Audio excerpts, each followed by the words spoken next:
People Before Politics show, broadcast every Sunday at 6 p.m. Hosts Damon K. Jones and AJ Woodson bring you the news that impacts our community. Join us for unfiltered, unapologetic coverage of the stories that matter most. Black Westchester Magazine presents The People Before Politics show, the news with the Black point of view. Are you ready to put your brand in front of the people who matter? Black Westchester Magazine is your platform. With over 90,000 monthly website readers and more than 250,000 YouTube viewers every month, we give your business unmatched exposure. From email blasts straight to our subscribers, to video commercials, website promotions, and targeted campaigns, we've got the tools to help you connect, engage, and grow. Whether you're a local business, a national brand, a rising entrepreneur, or just promoting an upcoming event, Black Westchester is where culture, community, and commerce meet. Contact us today or scan the QR code and start building with us. Don't just advertise, be part of the movement, be part of Black Westchester, be Blacktastic. Black America first. Yeah, Black America first. Fix the house, fix the fam, let the blessings burst. Rep the movement. Get your official Black Westchester merch today. Hoodies, tees, and more at blackwestchestermerch.shop. Wear your voice, make a statement. Damon K. Jones exposes the lies and challenges the gatekeepers in Black politics in his powerful book, Emotional Politics and Logical Failure. Black America needs fewer emotions and more outcomes. Our communities deserve better. On sale now, get the book or audiobook on Amazon. From the streets of Westchester to the heart of hip-hop, discover A.J. Woodson's powerful collection. Black Westchester, the origin story, we got our own thing. Hip-hop from the 914 and Black Westchester celebrate Black women of Westchester. Available now at blackwestchester.com and on Amazon. Get your copies today. Tolerance is for Cowards by Damon K. Jones. This book is not anti-police, it's pro-community.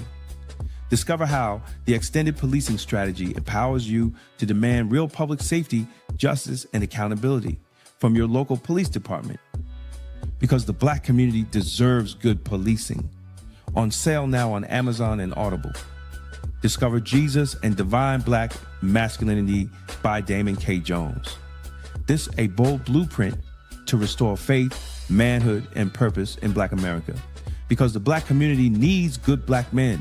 Available now on Amazon. If you found this video informative, don't forget to like and share it with others who need to hear the truth. And for exclusive content and behind-the-scenes access, join the Black Westchester Magazine YouTube membership club today. Your support helps us keep independent Black media strong. Big thank you for the Super Chat support.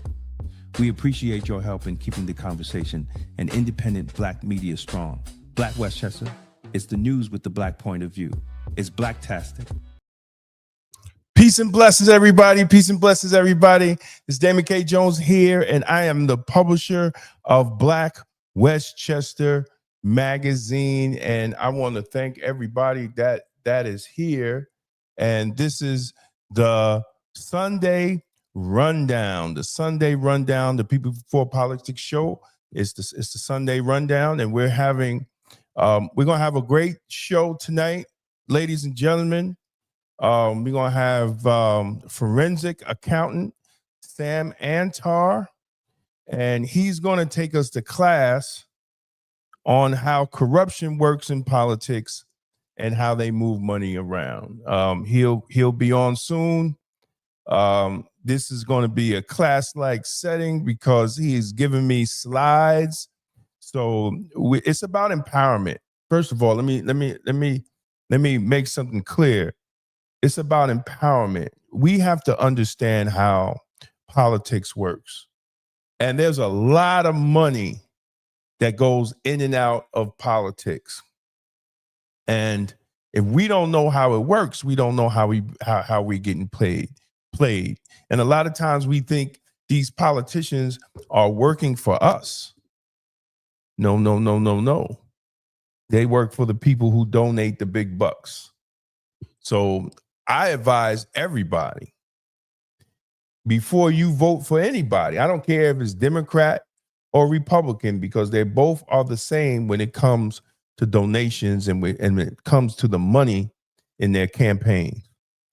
Always research them. See who's donating to their campaign. Yeah, because those are the people that they work for. You just vote for them. The people that donate to their campaign are the ones that actually they work for. So I think is very powerful to look up. Just take the time. I know everybody say they busy, you know, instead of scrolling through Instagram or TikTok and seeing the foolishness on that, take time to go to the take time and go to the take time and take time and go to the board of elections of your state. I'm sorry, somebody was ringing my ring cam. Had to see what's going on. Take time and go to the board of elections of your state, and you could put your candidate right up in there, and you could see everybody that votes for them. Everybody that votes for them. And I think that's very empowering for the voter, because right now a lot of money is being put through politics on both sides. On both sides. I don't want to see you coming up here, oh, the Republicans is this. Oh, no, it's both sides. This game works on both sides. And that's where we get fooled. And that's where we get fooled at. That's where we get fooled at. So what is, y'all could go to blackwestchester.com. Please check out blackwestchester.com and check out our latest articles. We have some great articles. There's an article on Netflix. Netflix have recently lost billions of dollars, brothers and sisters. They lost billions of dollars for having in their rotation cartoons that was targeting kids. And in the cartoons, they had homosexuality. They was talking stuff that kids shouldn't be talking about. So there was a big boycott on Netflix for actually showing those type of shows on Netflix, and they lost 1 to 2% in a single trading session, which is an estimate of $15 to $17 billion Netflix lost, because families have decided to boycott Netflix and cancel their subscription. So I think you can check that out on blackwestchester.com. Check that out. And there's an op-ed by Clifford Jackson, the assassination of Charlie Kirk, a case of the chickens coming home to roost. I know a lot of people have feelings about, Charlie Kirk and things that he said. Some people didn't know who Charlie Kirk was until he was assassinated. And as far as assassination, if you believe that young white boy is the one that killed him, then I got a bridge to sell you. If you really believe that young white boy is the one that killed Charlie Kirk. There's no way. It's no way. Let's not be such surface people. You get dismissed and said, "Oh man, that's these crazy theories people are coming up with." It's no way. It's really no way. We have to be smarter than that in 2025. Then there's another op-ed on Black Westchester, "Let the People Speak," by Tamara Stewart. Check that out. And Westchester's Children's Association annual breakfast and advocacy in these challenging times. If you're in Westchester County, where we're based at, It will be Tuesday, October 21st from 8 a.m. to 11 a.m. at the Harrison Meadows Country Club in Harrison. So definitely check that out. And there's another report that I think people in Westchester, because of course we're Black Westchester and we are Westchester based. We need to really evaluate our educational systems of our Black children. Our schools are failing. I'm going to say that again for the people in the back that might not understand what came out of my mouth. Our schools in Westchester are failing compared to national numbers. They are failing. They're very low. They're very low. And we got the list of the schools, especially the Black schools that Black people go to in Westchester County. They're very low. How are we gonna have Black excellence and we're not even getting our young children out of high school with emotional intelligence and comprehension so they could go on to college? How are we doing that? How are they going to be the futures of our community and we can't educate them right? How are we doing that? But we want to talk about Trump and all this stuff, but our schools are failing. Trump ain't got nothing to do with that.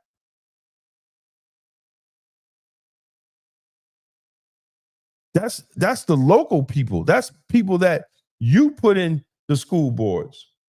You vote for. That's a superintendent that you put in your school district. And if it's a Black community, ain't no Republican in sight. So you can't blame the Republicans. You can't blame the white man. You got to blame yourself. Those are in those communities. People need to go online and look at the article. The numbers are horrible.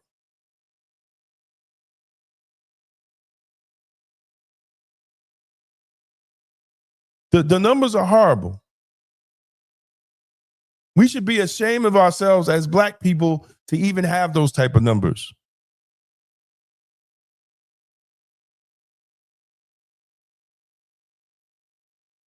We should be ashamed.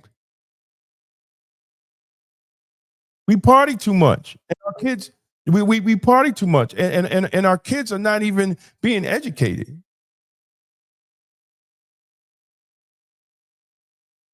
So we have to get serious about this and pay attention to your local politics. Stop following these people pointing down to Washington, D.C. And the local politics in your community is collapsing. You can't even educate children correctly. If you don't believe me, go to Black Westchester. Look at the numbers.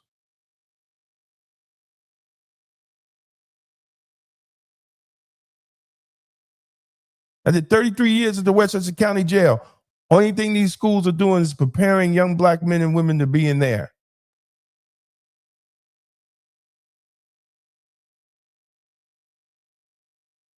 And I watched 3 generations of families come in and out of the jail.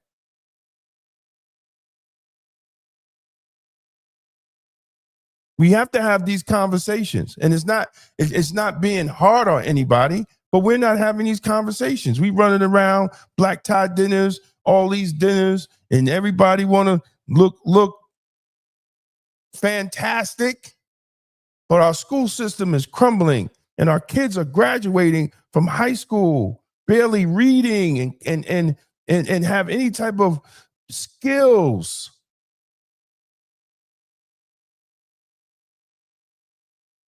And then I look at my timeline and just Black folks talking about fascism and racism, and some of y'all can't even spell fascism. We got to do better, man. We are failing our children as adults.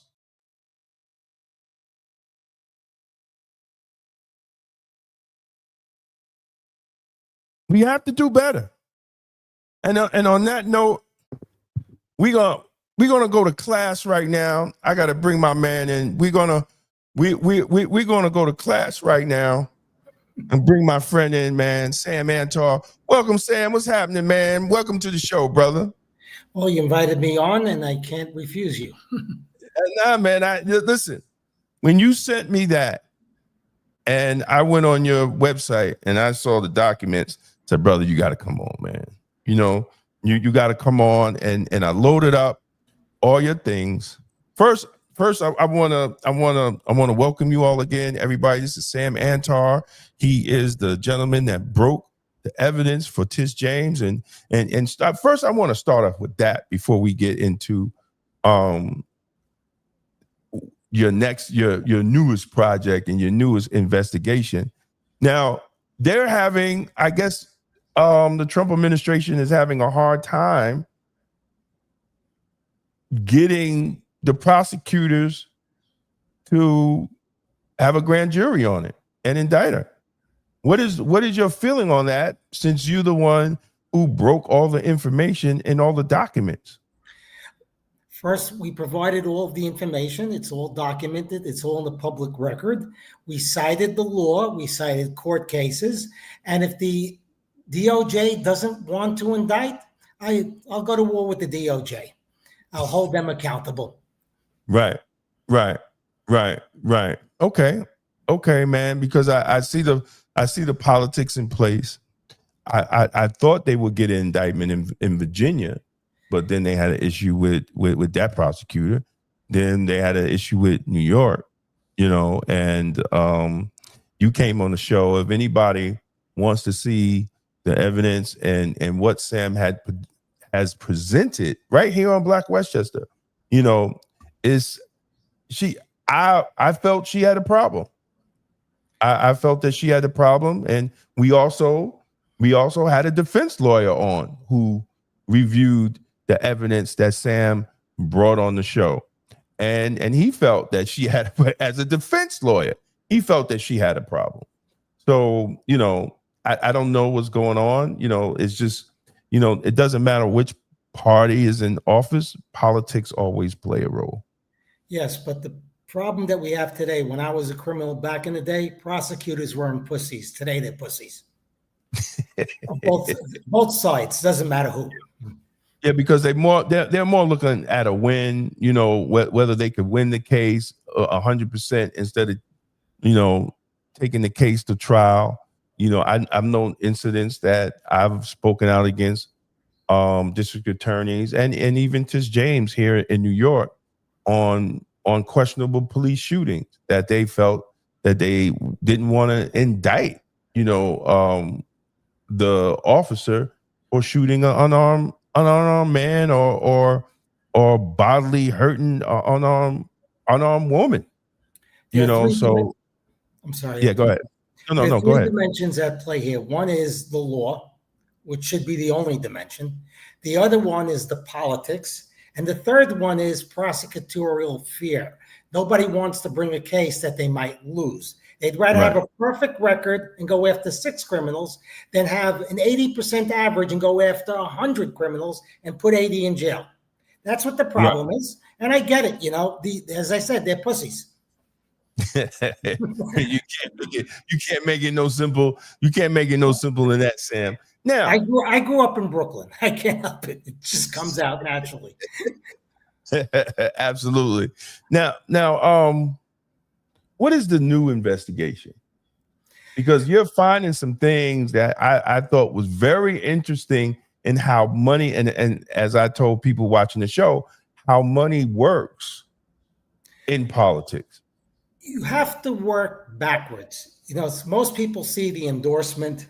You know, this organization backs this organization, this organization backs this organization. But most people don't see the money flows before the endorsements or before the support or before they put boots on the ground.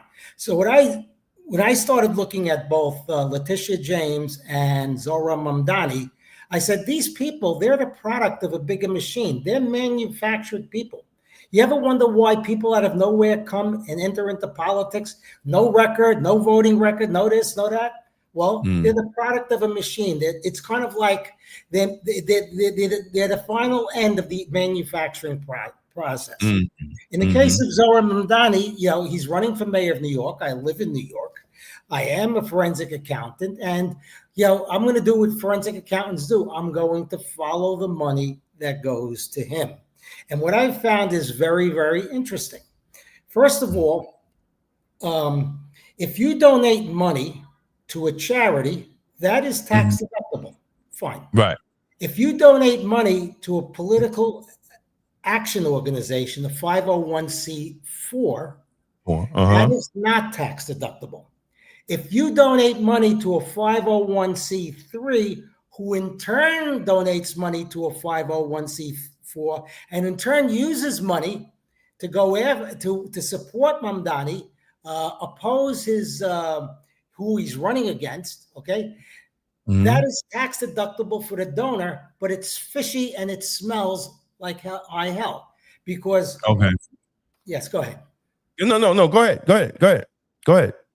ahead, Sam. So that's what I found. And it's not just a one-off here and there. I found a whole network, a syndicate of nonprofits or tax-exempt entities that funnel money to support Mamdani. So far, I've documented 6 channels, one channel being part A and B, so it's almost 7 channels of money flowing to Mamdani. And I show the money trails. And the other interesting part is some of these entities send money back to each other. It's kind of like, oh, can you lend me money today? I'll pay you back tomorrow, et cetera, et cetera, et cetera. It shows that this is really a syndicate. This is not separate actors acting by themselves. This is a coordinated network between entities like the open society entities, between entities like Tides and their related entities, between other entities. What they're basically doing is each transaction by itself seems to be legitimate. But being the criminal that I was, I know you have to look at behavior, not the legal form. You have to look at the substance behind the transaction over the form. And when you look at the substance and you see the behavior from the beginning to the end, it shows very likely illegality and maybe tax fraud. Wow. All right, man. You sent a lot of slides, and I put them and I put all the slides up. So walk us through the 13 million. Now, where does it start and how does it move and where does it end up? The slides on the screen? Yeah. Which one you want me to start off first? You start off whatever you want. Doesn't matter. All right. I'm going to start. This is the bend the arc. This is the bend the arc slide, where you talk about the circle of funding discovery, receivables. And I can cover another slide based on this slide, which was a slide before. But so don't worry. Which one is that? Which one is that? And I'll bring it up. The open society money going to bend the arc. It's okay. Don't worry about it. I'll handle it. Okay. All right. You have George Soros's Open Society Foundation. Is that it? Right. He gives money. Okay. He gives money to his. No, that's not the right one. No, that's not the right one. Let me put back the old. This no. It's actually channel 6. Channel 6. Yeah. All right. Can you find it? Oh no. Yep. Is that channel 6? That's channel 6. There it is. Okay. Yep. Okay. George Soros gives money over the years to his charity called the Foundations to Promote Open Society. Right? It's a 501c3. Okay. And about $1.5 million of that money that came from the charity, right, goes to a related entity that was founded by his son, Alex Soros, known as Bend the Arc, et cetera, et cetera, et cetera, which is a charity, which is a 501c4. Okay. Okay. Okay. That I'm sorry. No. I got to start all over again. Okay. It's a complicated subject, and anyway, Soros gives $1.5 million. I'm sorry, Soros gives billions of dollars to his charity, okay, his foundation, and he gets a tax deduction for it, or he's received tax deductions for it. Then he funnels the money to a related organization, which is another charity founded by his son, Alex Soros. That charity is known as a 501c3 also. It's known as Bend the Arc, etc. It's a long name after Bend the Arc for Jewish something or another, and it's a 501c3 entity. His charity is funneled $1.5 million to his 501c3 entity. Now, here's where it gets interesting. The 501c3 entity gives money to a 501c4 entity. Okay. Soros, 501c3 charity, 501c3 charity, 501c4 political entity. Had he given it to the political entity directly, he'd receive no tax deduction. But what makes this situation even more concerning is that the money that the 501c3 Bend the Arc gave to the political action organization is also a Bend the Arc entity known as a 501c4. They're sister entities, one for charity, one for political action. Right. So you can see that it's kind of like an incestuous relationship, right? Not just with money, but with blood. Right. So that organization then goes ahead, right, with the money that they received. We'll call it Bend the Arc Action, with the money they receive from their sister entity, and endorses Zohran Mamdani. They also help put boots on the ground for Zohran Mamdani, canvassers, et cetera, et cetera. Now, when that 501c4 uses their resources to assist and support Zohran Mamdani, it doesn't show up on the New York campaign expense reports. Why? Because the New York City campaign expense reports only tracks money spent by the campaigns directly and political action committees opposing their opponents or supporting the candidate.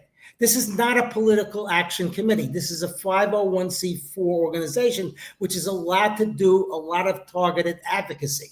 So this money is invisible money. You want to call it dark money, black money, I don't know what you want to call it, shadow money. This money is invisible money. The other problem that you have, and going back to the slide that you had before, the one with the arrows and both, whatever. Which number was that? Number one, channel one? The slide before channel one. Go back. That one. Okay, here. Okay. The problem is Bend the Arc 501c3 charity gives grants to Bend the Arc 501c4 political action, right? Okay. Charitable dollars converted to political activism. And again, if Soros had given money to the 501c4 directly, he'd get no tax deduction. Now, over the years, tax deductions are only for tax deductions are allowed as long as you're a progressive. Right. In any case, over the years, Bend the Arc has sent millions of dollars to its sister 501c4 entity. It's also loaned money to its 501c4 entities. And how does those loans get paid back? Bend the Arc 501c3 grants money to Bend the Arc 501c4 so the 501c4 can pay back the 501c3. That's kind of like,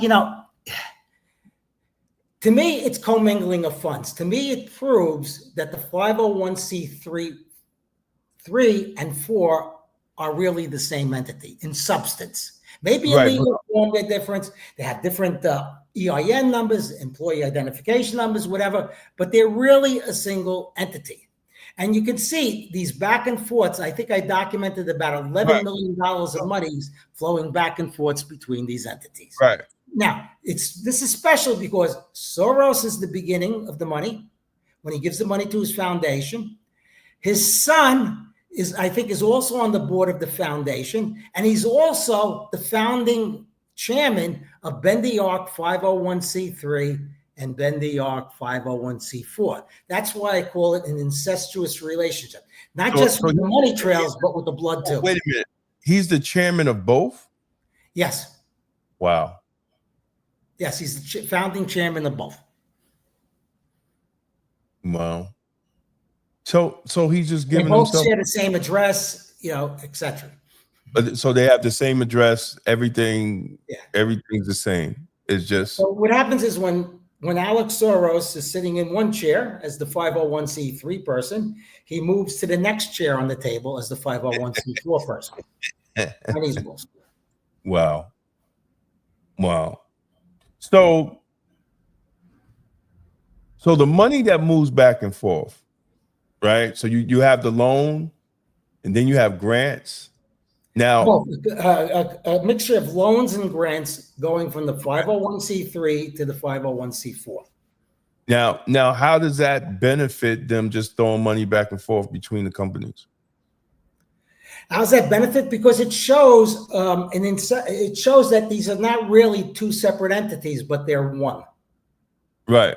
But on paper, I have to correct the mistake that I made prior. Okay. I think Alex Soros is the founding chairman of the 501c4 entity, not the 501c3 entity. Okay. But they both have common executives, employees between the two. Now, is there any tax breaks with the grants and loans that go back and forth? No. The tax okay. break comes when I or you give money to a charity. Right. Okay. But the charity can do then is give the money to a 501c4 in this situation or other situations. Okay. And then they funnel it over to the 501c4 and use it for political, whatever. For activism, political purposes like endorsing candidates, providing boots on the ground. And this 501c4 money is invisible. It's not a political action committee where New York State requires them to register and to provide campaign expense reports. So almost like I'm supporting a candidate indirectly and I'm getting my money back. Yeah, it's tax arbitrage. I think I even have a slide on it. It's basically for every dollar I donate to my charity that goes to support a candidate, I'm getting back from a high income individual, which I believe Soros is. Okay, I'm getting back 40 cents on the dollar.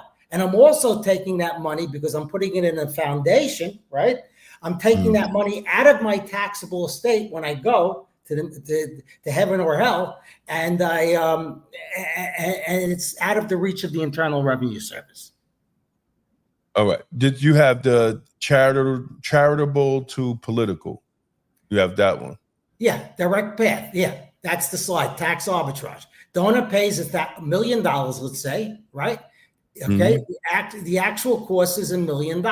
Okay, if he donates money to a political organization, like we said, right? Donor 501c4 million is $1 million, but donor to 501c3, which then goes to 501c4s, it's a different number.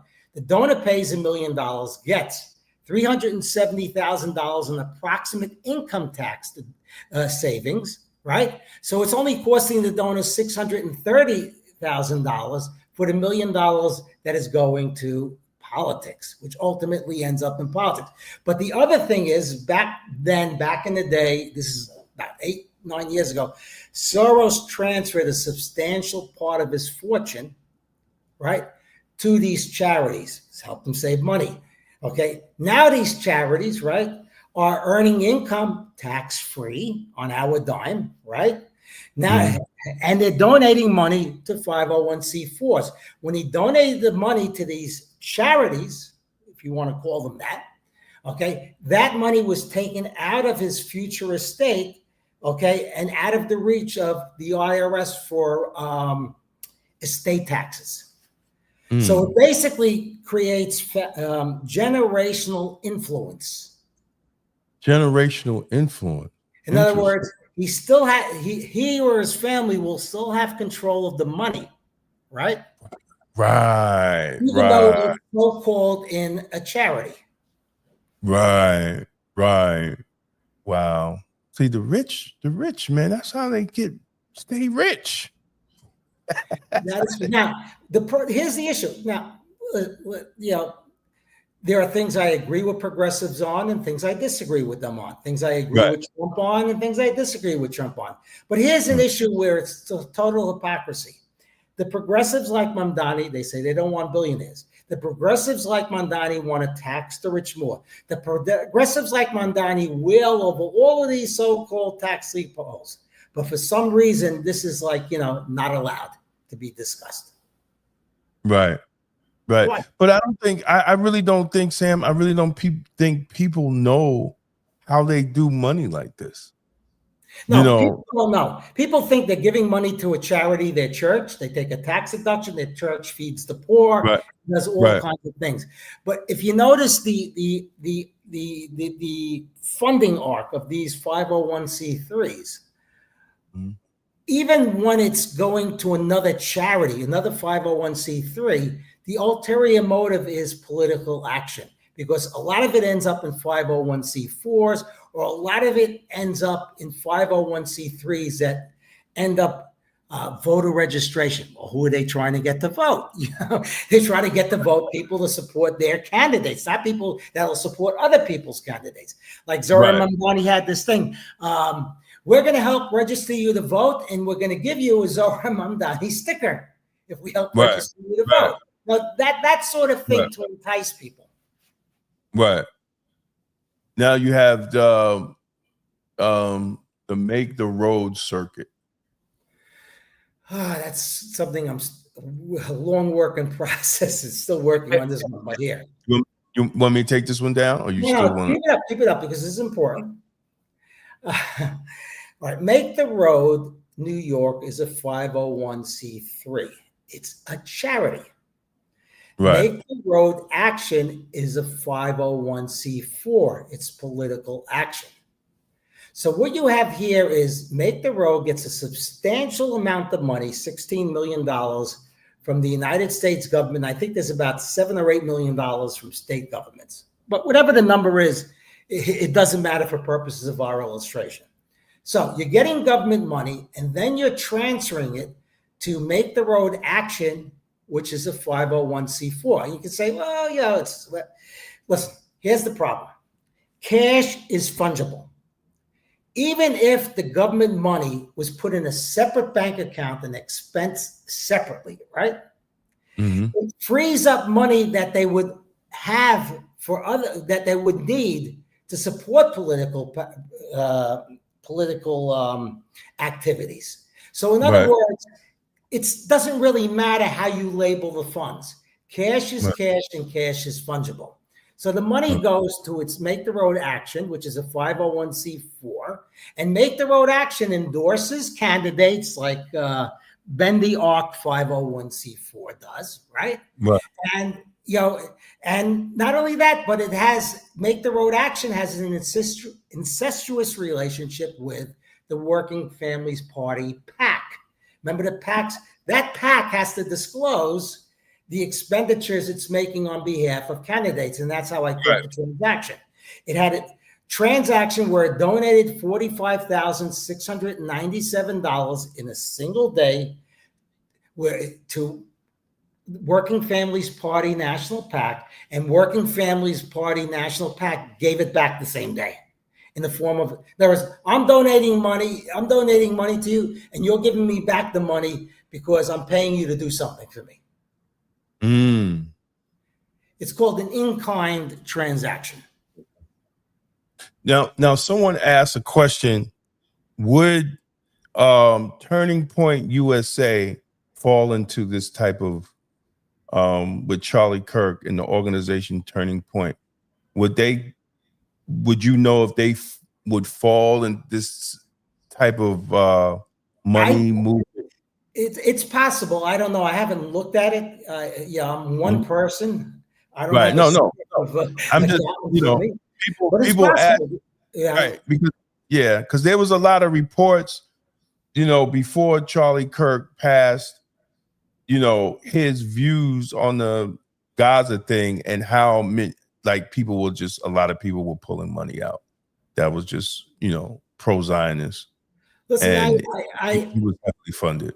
I encourage everybody, regardless of political persuasion, to examine what we are discussing today as it relates to other entities.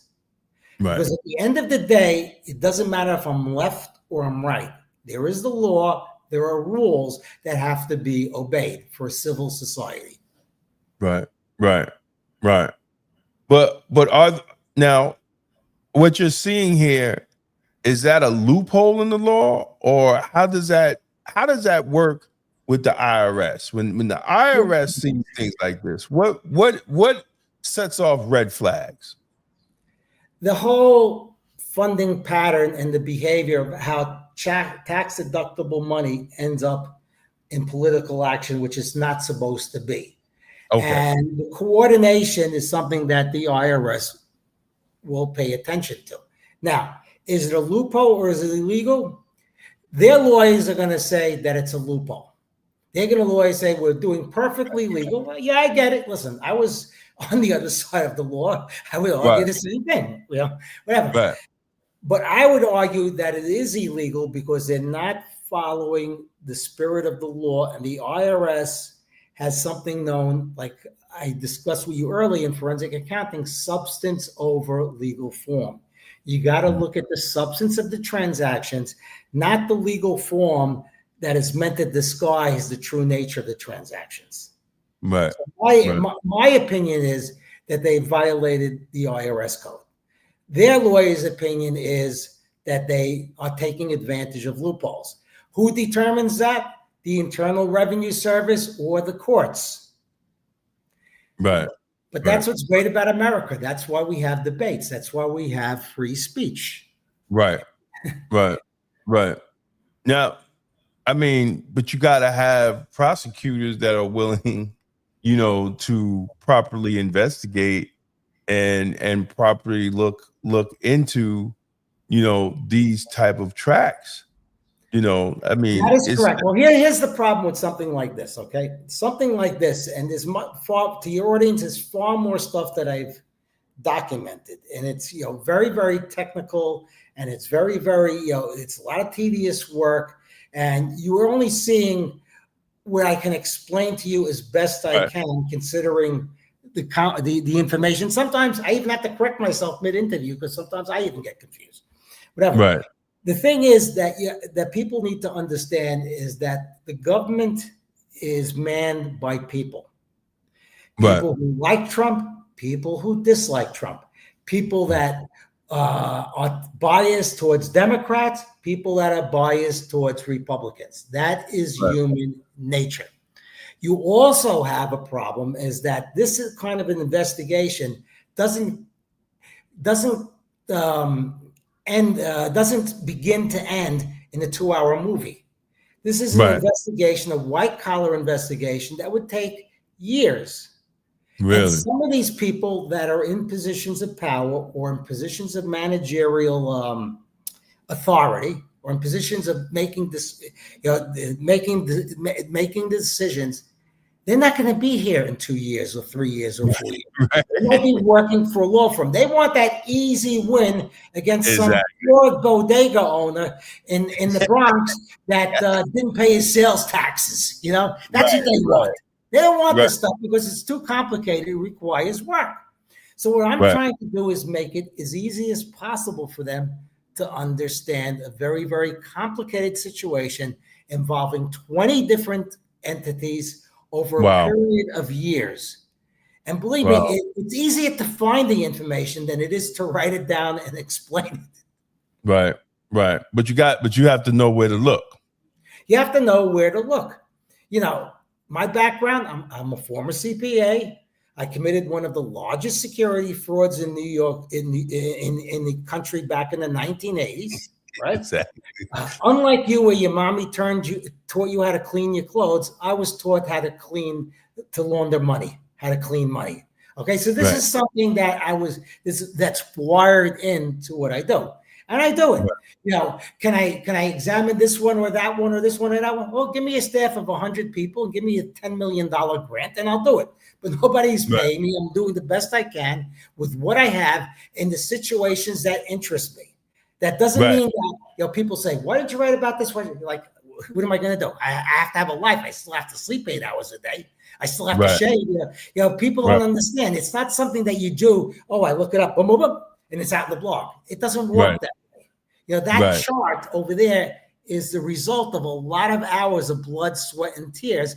And your colleague, which was the one that used to be a detective, the lawyer. You're talking about John. In any investigation, sometimes you run into dead ends, and sometimes you run into the right track. And sometimes, even though you're on the right track, you have to modify things a little bit because you gain an understanding as an investigation progresses. Right. It seems like, Sam, it just never ends. It never ends with these politicians. Well, here's the problem that you have, okay? The United States government, from when I was a criminal crazy Eddie back in 1986, right, brought more white-collar prosecutions than they are today, which is 29 years later, where the economy is maybe 5 to 10 times the size. That is the fact. Now, you want to blame the Democrats? Yeah, I'll blame the Democrats. You want to blame the Republicans? I'll blame them both because the arc has gone down, or the chart has gone down over all of these years. The United States government has basically abdicated the war on white-collar crime. They've relegated, if you feel you're the fraud, go to the civil courts and sue. Yes, sometimes they bring a white-collar case and all that, but overall, white-collar crime is being less prosecuted today than it was 29 years ago when I was a criminal.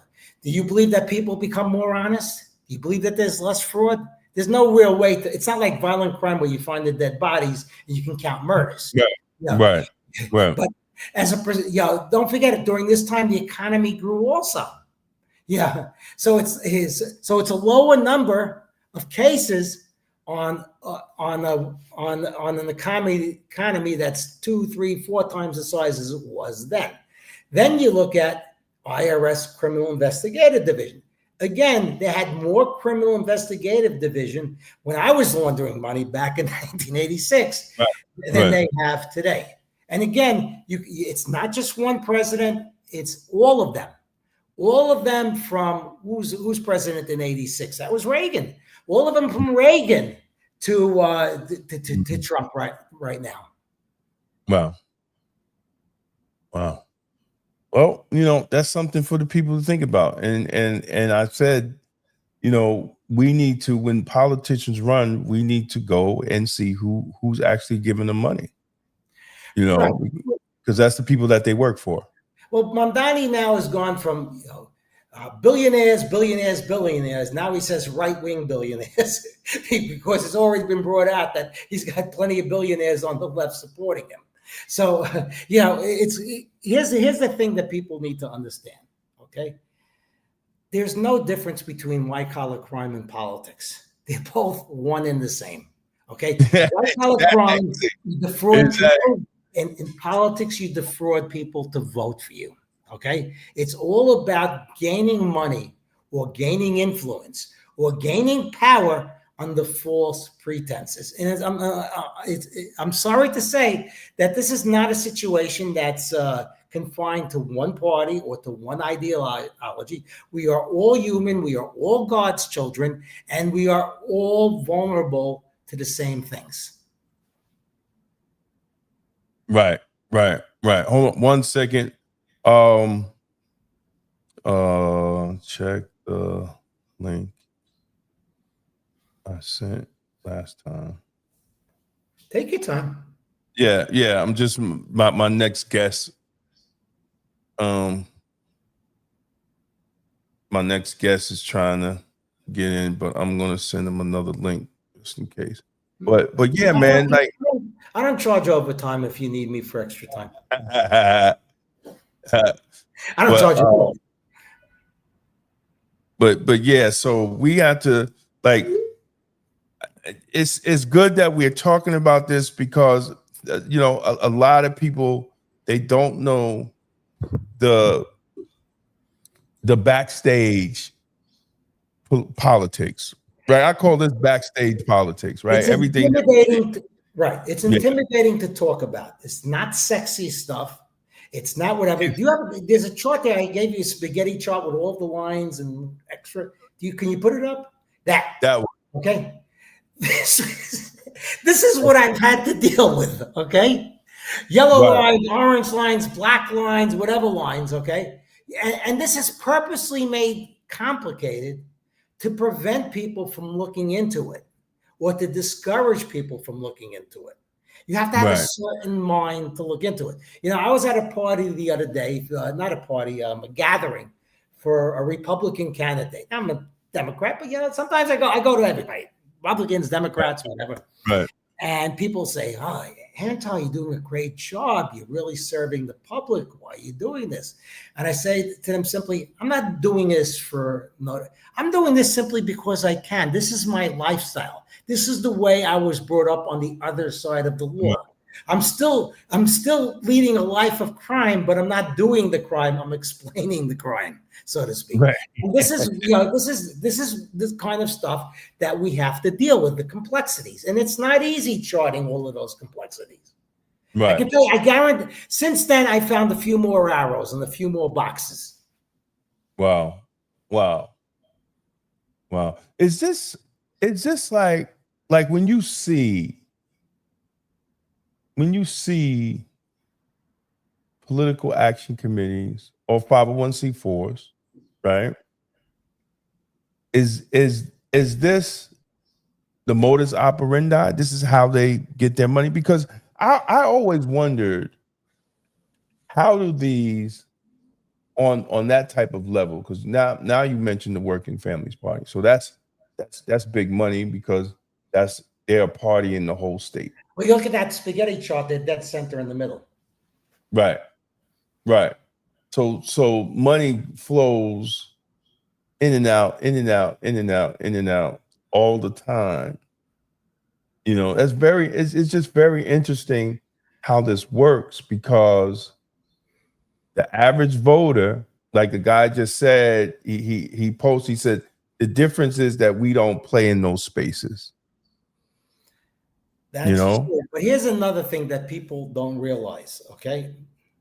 You have billionaire progressives and you have billionaire conservatives, okay? Right. Of course, there's billionaire moderates, but I want to use progressive versus conservative for a more stark comparison, okay? Right. What is really going on here? Why would billionaires, any billionaire, want to fund the party that's calling for socialism, dismantling capitalism, or a lot of them are calling for dismantling capitalism? Why are they doing this? Okay. It seems to run contra to their interests. Right. Now, there's money, and then there's power and influence and resources. Okay. Right. Mm-hmm. How much money can you spend if you're a billionaire on cars and other luxury items? All right. Right. If you put the money into a charity, right? Okay. That becomes generational influence, although you don't have direct access to the money. You can still put your friends and your cronies and your relatives on payroll, et cetera, et cetera, et cetera. Also, like, for instance, when Biden wanted to decrease the threshold for taxing estates, I think it was at 10 or extra 15 million, whatever the number was, down to 3 or 4 million. People saying, he's taxing the billionaires. No, he's not. Because the billionaire can afford to pay taxes on that extra layer of $10 million in the state that now becomes includable. It's the working guy like you and I, okay, we're not that rich, that makes money, accumulates money, and they're the ones that face the real burden of lowering the estate tax threshold.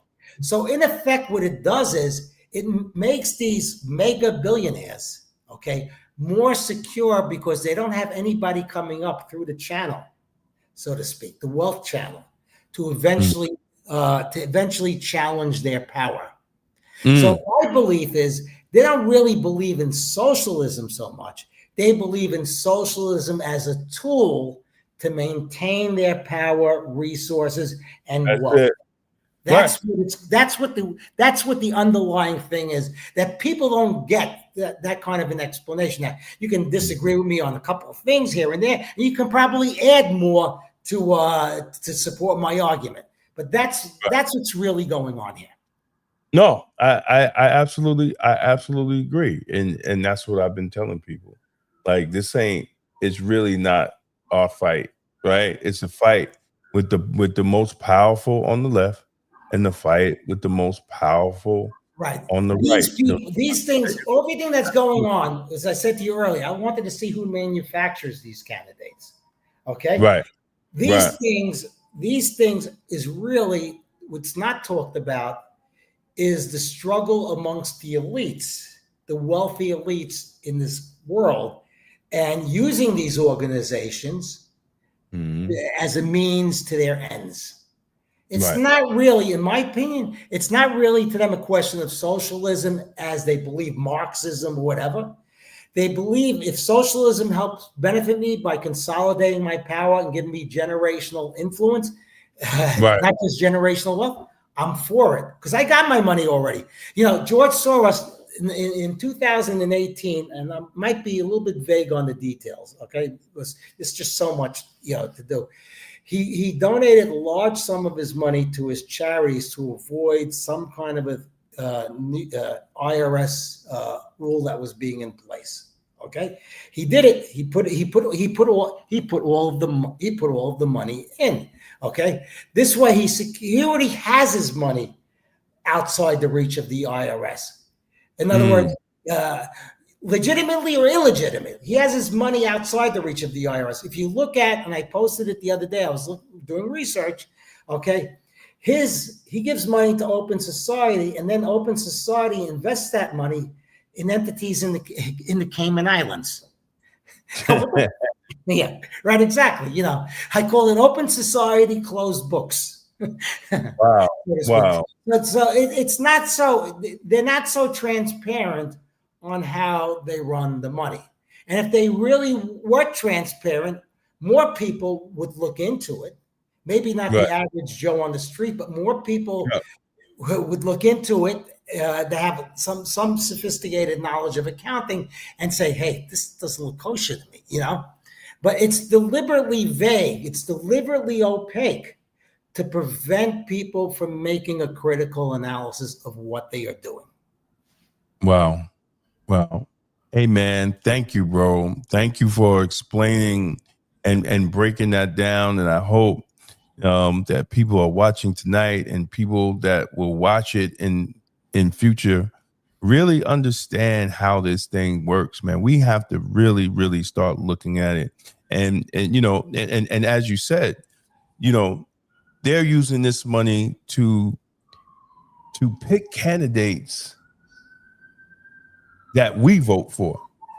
Right, that we vote for, and people think are not benefiting billionaires. They are benefiting billionaires, but certain billionaires feel a different path to power than other billionaires do. Right. Okay. Right. This thing with Mamdani, Working Families Party, and all of that, that's just the tail wagging the dog. Okay. The big dogs are the money interests that are behind them.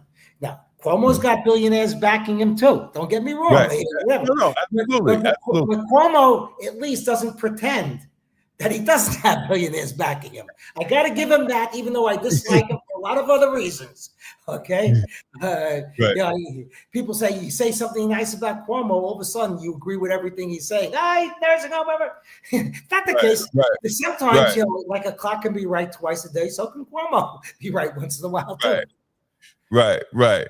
Man, Sam, as always, brother, thank you for I coming just on. hope that when this tape gets replayed back, I didn't make any inadvertent errors when I connected the dots, because it is a complicated subject. So Yes. please, people, don't hit me with the gotcha moments, okay? Yeah, we thank you. I always thank you for coming on, man, because you really give people an insight to how money works, and we don't understand that part of politics, because if we did.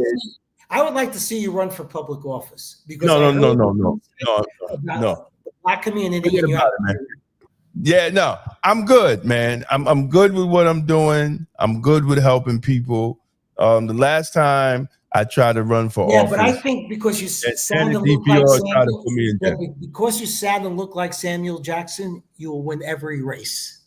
Yeah, well, listen, man. They tried to lock me up last time, bro, and it ain't fun, when you have people don't understand the processes can be worse than the punishment. Exactly. When you have the different district attorney trying to build a case, listen, they launched an investigation on me because they tried to say signature fraud, because they didn't believe that a man was named Elmo Wesley. I mean, you could have just went to Facebook, brother, and put in Elmo Wesley, and his profile would have came up. But this is what goes back to what we were discussing earlier about good prosecutors, bad prosecutors. Right.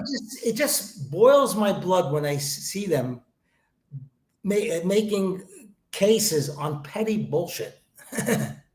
Right. Yeah, it's kind of like the New York State Sales Tax Department. They'll go after that poor bodega owner for sales taxes, or the IRS for not showing all of his income.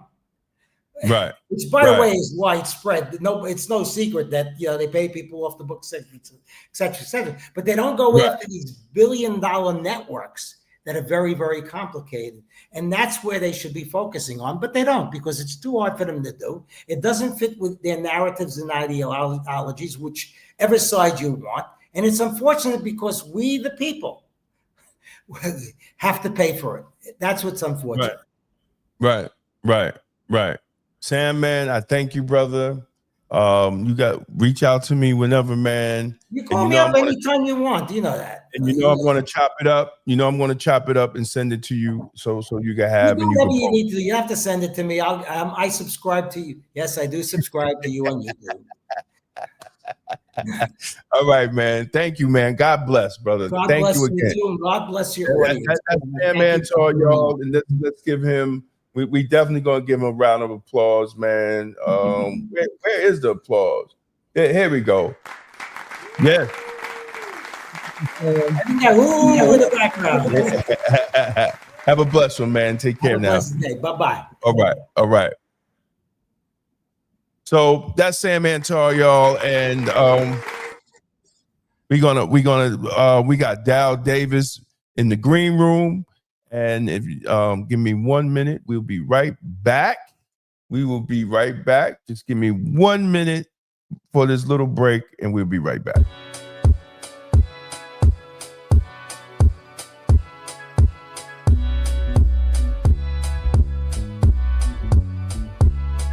They taught us charity, never clarity. Now help the world while we suffer in the dark. Fighting for flags that don't feed our seeds, but can't build one school where our babies can read. We loud for the globe, but silent for home. No plumber, no coder, but a new iPhone.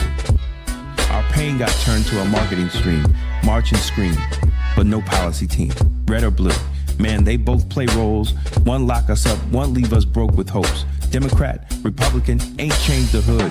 Just new faces, same games, misunderstood. We vote, they win, then forget we alive. They fund everybody, we just try and survive. Our issues trend only after we die. Ain't no savior coming, it's us or goodbye. So I buy black, build back, sow in the earth. Each brick I lay, I honor the hurt. My grandma prays for the day we be free, not just legally, but financially. Put the mask on first, then we lift the rest. If the block ain't strong, how we claim success. We ain't saviors, we survivors, building worth, time to love ourselves. Black America first. Yeah, Black America first. Fix the house, fix the fam, let the blessings burst. Own the land, own the plan, put the people to work, no more mule moves, Black America first. We out of line.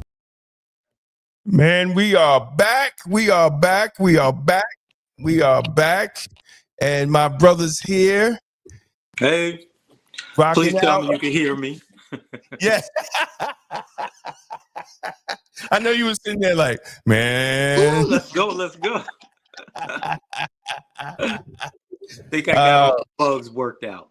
Yeah, man. Yeah, man. Thank you for coming back, brother. Thank you for being patient. You know,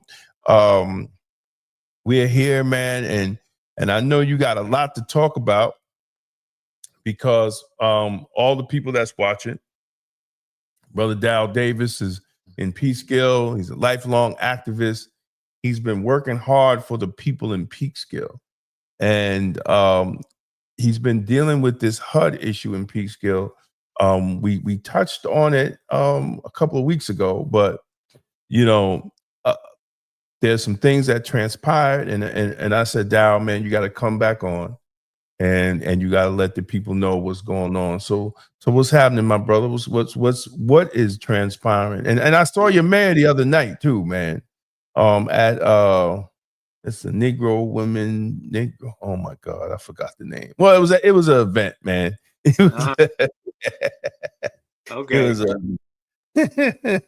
Yeah. All right. Well, first of all, it's always a pleasure to be here. Important show that you have.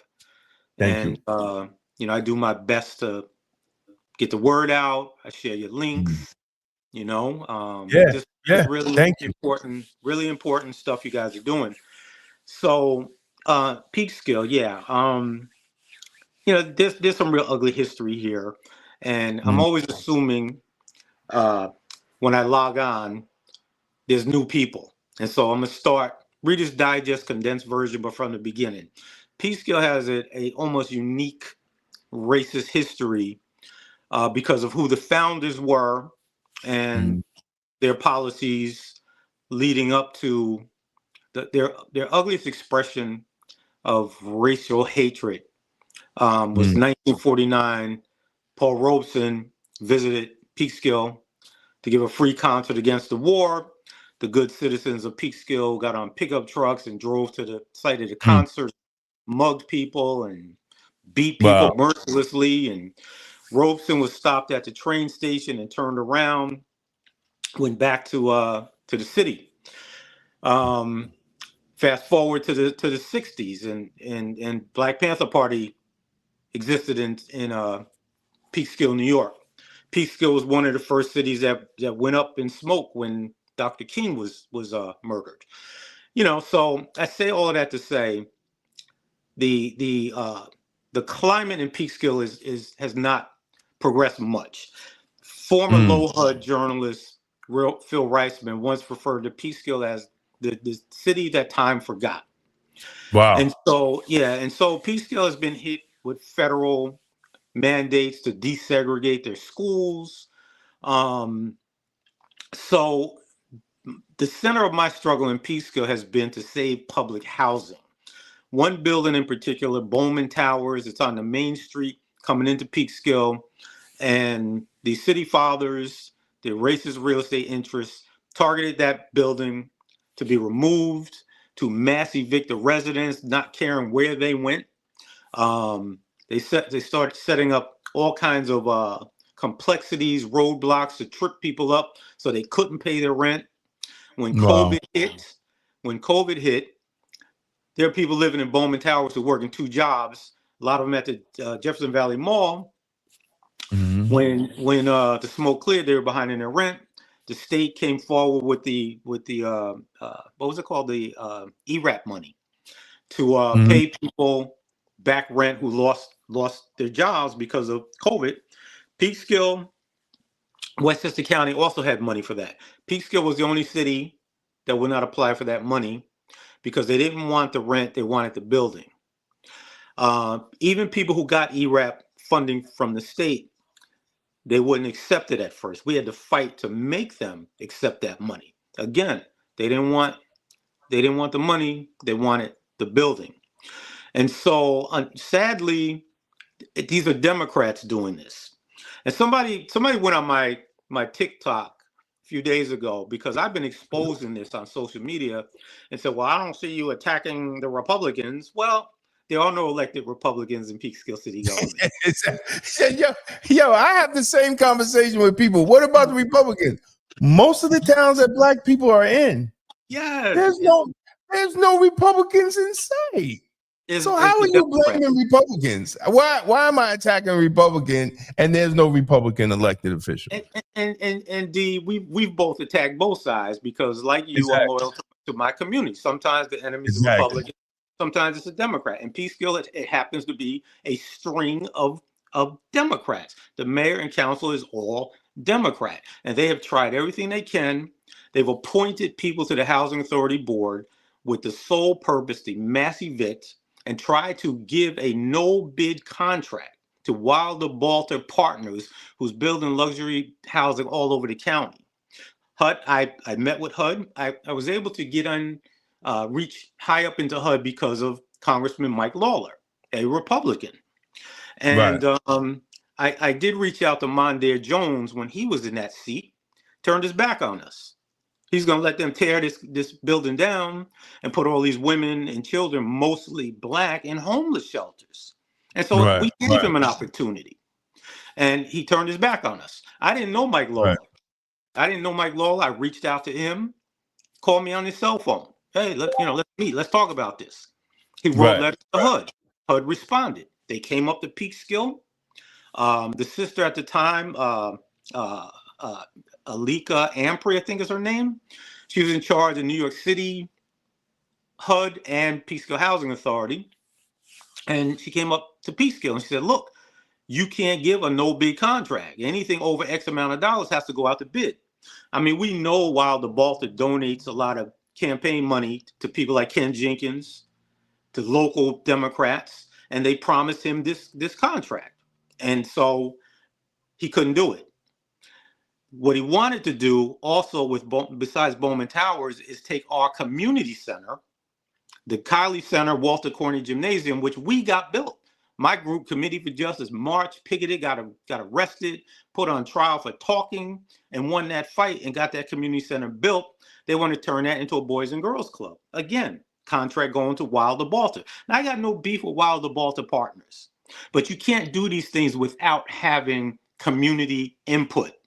And they're treating the community like a colony. There's been no public hearings, which HUD mandates. All right. So we have all of that going on, but the grassroots, we fighting and we winning. And sadly, this is Democrats doing this. Right. Yeah. So I just recently met with a new guy, very, very high up. He's the head of New York and New Jersey HUD. Gave me his cell phone number. He said, resubmit everything you submitted. Now, here's for all of these Santa Claus and Democrat Party believers. I've been writing, I got hit with something called a slap suit by Democrats, Peekskill Democrats. Stands for Strategic Lawsuit Against Public Participation. These lawsuits are not designed to be won. They're designed to drag an activist into court and break them financially. Because whether they can win it or not, you got to pay a lawyer. And then they did that to me. And then during the trial, they said, we'll drop everything if you retire as an activist and stop sending all of these letters to HUD. And I didn't go along with it. Whoa, stop, bro. They said that on record? Or Yeah, before my lawyer could respond, the judge stood up and said, why would he agree to that? They also wanted me to promise not to sue the Democratic mayor and members of the council. So this was a political hit. And so that's crazy that they would say that in front of a judge. The arrogance of power, man. It said if you retire as an activist and stop sending these letters to HUD, we'll withdraw our lawsuit. And the judge, my lawyer didn't even have a chance. The judge said, why would he agree to that? All right. Also, during that time, while the mayor of Peekskill, Democrat, Mary Foster at the time, white woman, while she was saying we're not trying to get rid of public housing, they had started the paperwork for a program called Hope 6, Right. which is no longer being used, but it was designed to phase out public housing. Through our discovery, we came across this, and the mayor, the city's lawyer, made a motion to gag me from talking about it publicly. Now, I'm not sure why the court went along with that, but they did. They said, this is beyond the scope of this trial, blah, blah, blah. You can't talk about this. All right. So, but I am talking about it. So, the point is that they have done everything, Democrats, legal, illegal. They use the police at city council meetings. I was arrested, taken into custody, literally getting up to speak, saying, hands off our community, embrace our community. The mayor would say, that's not on the agenda. You can't talk about it. Sit down, Mr. Davis. And I said, I'll wait for an answer. And then I got arrested. Democrats. Wow, man. Yep. I see. This is what I don't understand in Black communities. Our battle, and I tell people a lot of times these battles that they get us caught up in, it's not our fight, man. We are too busy fighting locally, just for a little respect and our communities to be busy having business, right? Being sacred, that everybody is respecting each other, being safe, with public safety, and just being clean, right? Yeah. We don't have time to fight and worry about fascism and racism when people that are literally on the ground. I'm not talking about keyboard activists, always got something to say on Facebook, always got something to say on Instagram, TikTok, or whatever. Those are social media activists. They're not on the ground like you, Daryl. And if they were on the ground, they would know that it's everybody. It's everybody. Right. It's everybody. And if you're Black, you're basically in a community that is run by Democrats. Yes. And interestingly, I was asked to go to New Rochelle. This is about 7, 8 years ago. Housing Authority residents in New Rochelle contacted me and said, hey, can you come down and help us set up a tenant association? So I did. I went down there. I met with the tenants at the Housing Authority property. And I said, we need to meet with the city manager. Let's pick your tenant leaders. Let's go meet with the city manager. And so we set up a meeting with the city manager. We went to the meeting. I walk into the city manager's office. I introduced myself. Here's what the city manager said that not one mayor in Peekskill has said in the last 20 freaking years. Mr. Davis, I know who you are. We don't run the housing authority, but it's in our city, and we're going to help you. Still waiting for one Democrat, one mayor, council member, anybody to say, we're going to help you. Now, Right. Meanwhile, there's a story in the local paper. There's a senior citizen building called 901 Main Street. Not only 1 block away from Bowman Towers. These residents came to the council meeting complaining there's drugs, there's drug dealing, there's noise, there's people urinating in the stairways, there's drug dealing. Everything they accuse us of doing is happening right up the street, but they're not targeted. We're targeted. So they literally allow federal informant to get an apartment in Bowman Towers so that they can raid the building. And it's all over the news. And they claim and all this other stuff came out of it, and nothing came out of it. Literally. Right? So this is right up the street. Is their goal to knock Bowman Towers down? There's a Peekskill City Council member named Dwight Douglas who 5 years ago, was it 5 years ago? 5 years ago, invited me out to eat and said, listen, if we want to tear Bowman Towers down and build it up. It's 8 stories now. We want to make it 4 stories. And we want to turn the Kiley Center, into Boys and Girls Club. And I said, absolutely not. And so the reason they came to me was because in 2010, they came at our community and we toppled them at the polls. Democrats got Republicans elected. All right. Republicans later on lost the mayor seat. Prior to that, in 1990, Republicans came after us. We organized, we toppled them at the polls. So they know they have to come through us to get the Bowman Towers. They said, well, let's try to get them on our side. So they took me out and I said, no. And shortly after that, I went through something, a vicious political hit, which I don't want to talk about right now. We'll bring that up another time to try to get me out of the fight. Right.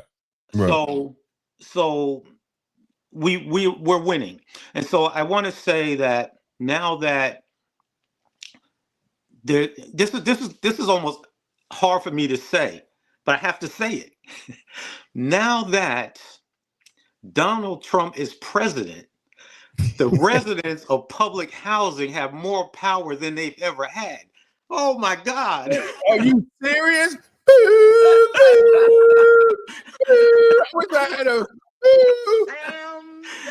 Let me explain why.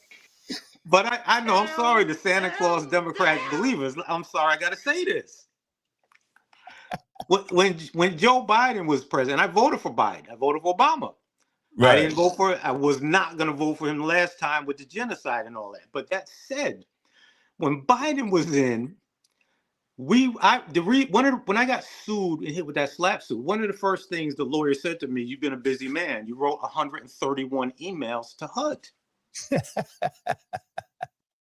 Yeah. So yeah, I did. Yeah. And but what happened was, there's a local fundraiser that lives in Peekskill that used to be on Schumer's staff. And so for some strange reason, when this guy made phone calls, these investigations went away. Literally, the FBI was looking at corruption in Peekskill and the Housing Authority. The New York State Attorney General, I still have my emails between me and the FBI. All right. The housing director, the Peekskill Housing Authority director at the time, he was buying HUD houses and renovating them. So I Googled some of these houses. I said, wow, those kitchen cabinets and refrigerators look familiar. So I took the photos and I sent them to some of the Housing Authority residents. I said, does this look familiar to you? They said, yeah, the same ones we got in our building. So it looked like this guy was purchasing kitchen cabinets for public housing, but they were making their way into his. FBI was looking at this. All of that went away. And so now, but I still have the case numbers, I still have the emails, I still have the photos. So now that Schumer and whoever can't squash our investigations because they don't have the White House anymore, the HUD person appointed by Donald Trump said, send everything again. Resubmit everything. And that's what I'm in the process of doing. So it's tragic that the Democrats have moved so far to the right and been so hostile to Black people that we're in a situation where we got more power in Peekskill because Donald Trump is in office. Damn.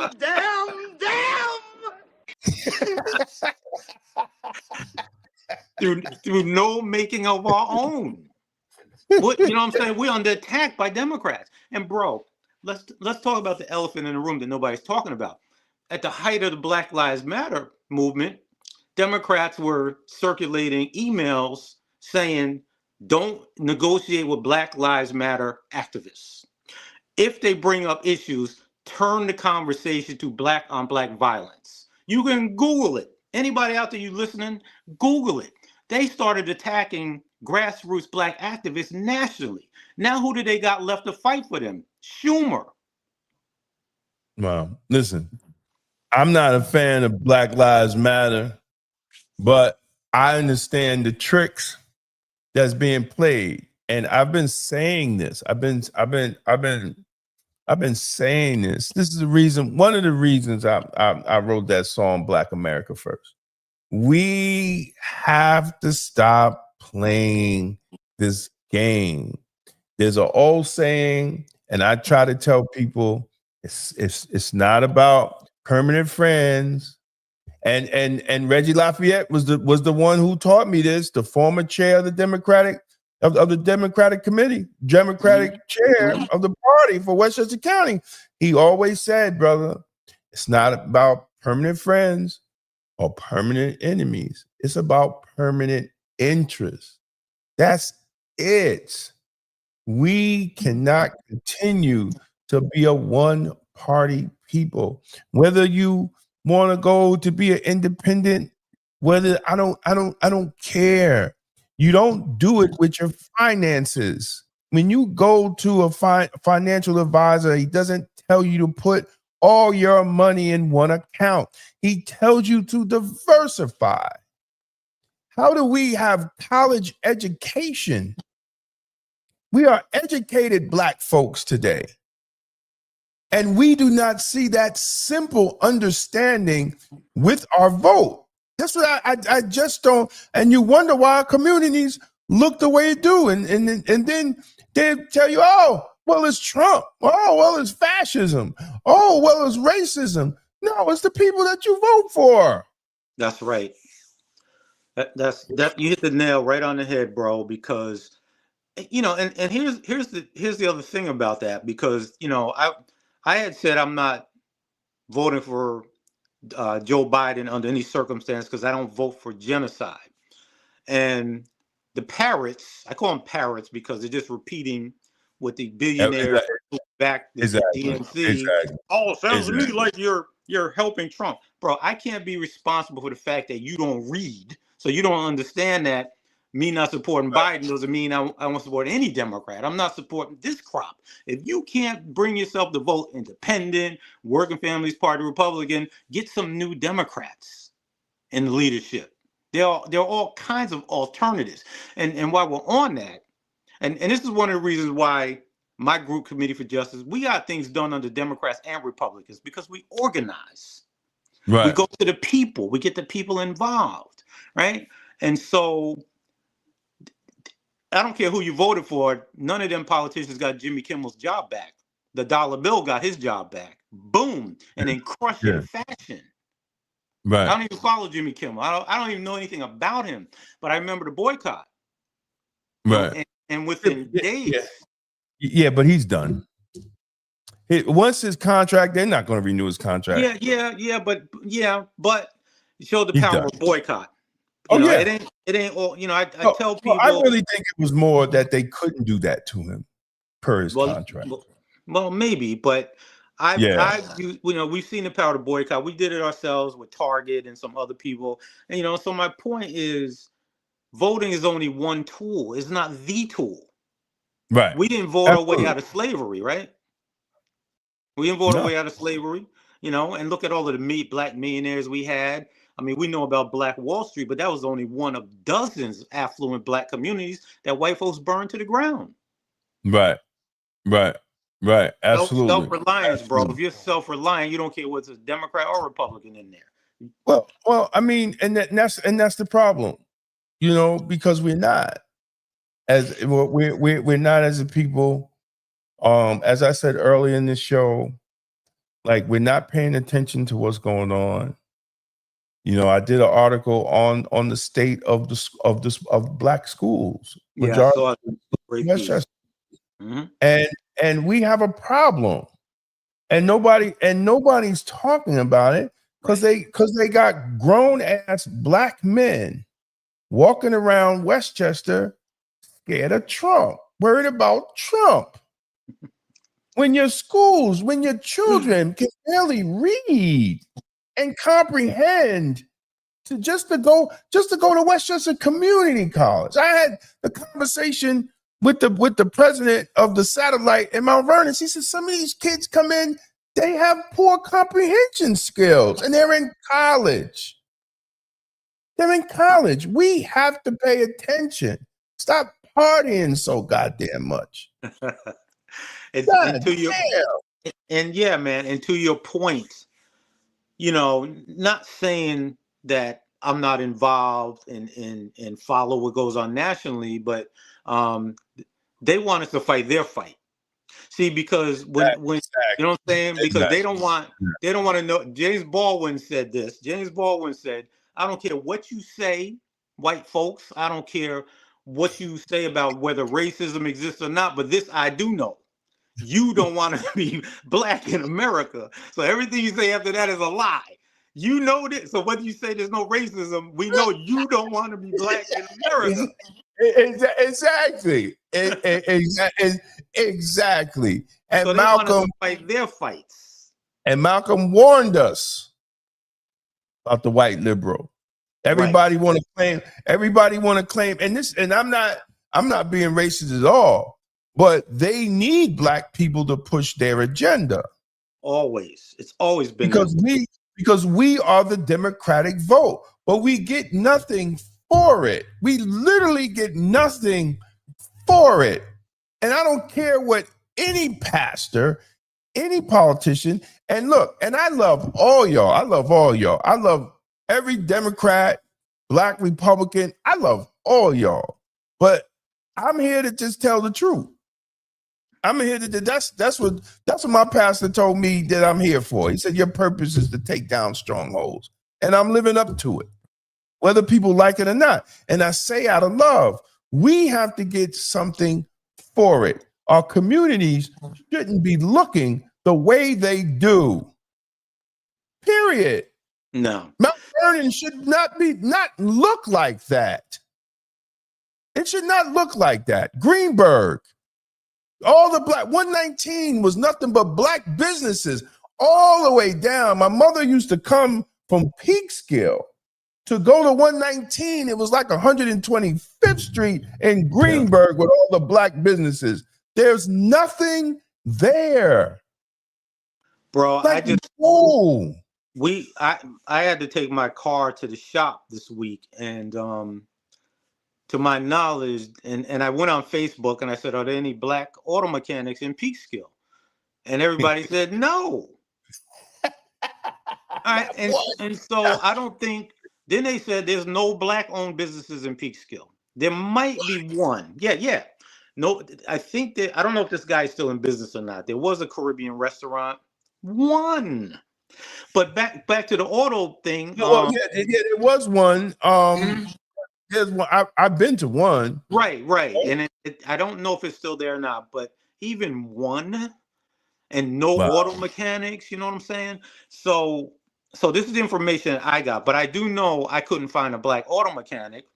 And the people I've been going to, they've been draining my pocket. And I know they're robbing me. There's only so much you can do. One time, this was last year, I went to this mechanic and I ended up forcing him to give me half my money back because I filed a complaint with the state. It was pure highway freaking robbery. Wow. They see black, they're not black. They see us coming in, cha-ching, cha-ching, and so my point is we got to start addressing those issues. The self-reliance, having our own, helping support our own. There's no excuse for there not to be some black businesses. No black plumbers. No, you could. I mean, you could barely find a black electrician. And these are the skills that's needed. That we're not preparing them in high school. If your high school is failing, you're not even having those type of jobs. Like, prepare your children. They used to do it when I went to high school. Yeah, the people, when I went to high school, the folks who went to, what do they call the shop? They call it shop, SHOP. They learned carpentry, masonry. They were the homeowners before those of us who went to college. Exactly. They were making the money then. Exactly. Now, even with BOCES, in my high school, a lot of people were going to BOCES. A lot of people was learning trades. But the reality is this: all that needs to be in high school. Yes. It needs to be straight in the high school.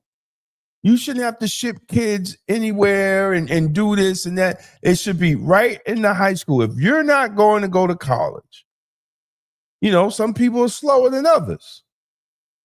But the Bible tells us to work with our hands. Work with our hands. So you become a plumber, you become an electrician, you become an HVAC tech. These are the things that we have to do as Black people to put in our schools. We need these things in our schools. And you can't blame Trump when you have people that look like us on the education board. They're the gatekeepers. You can't blame them. You can't talk. I don't want to hear about Trump when Black folks is killing Black folks in our city, and you're not even hiring the top amount of police officers that you need in your city. Black mayors. Look at Chicago. They're short 2,000 cops. 2,000.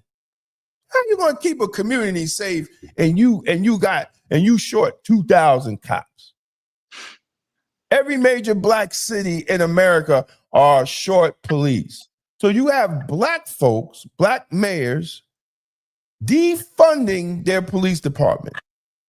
And these Black cities are usually paying the highest taxes around any other city. And you're not giving the services that's needed. And then you want to get mad at a white man when he says there's a lot of crime and violence in your city, which there is, because you're not doing your job. Like, I don't understand how we are not talking about this and we get distracted and sound like scared Negroes when it's our job to make our community a safe place to live. It ain't Trump. It ain't a Republican. And most of the cities ain't a damn Republican in the city. Right? Ain't no Republican. Mount Vernon ain't seen a Republican elected in office in decades. But their Democratic Party will put out something about Trump. What are you talking about Trump for?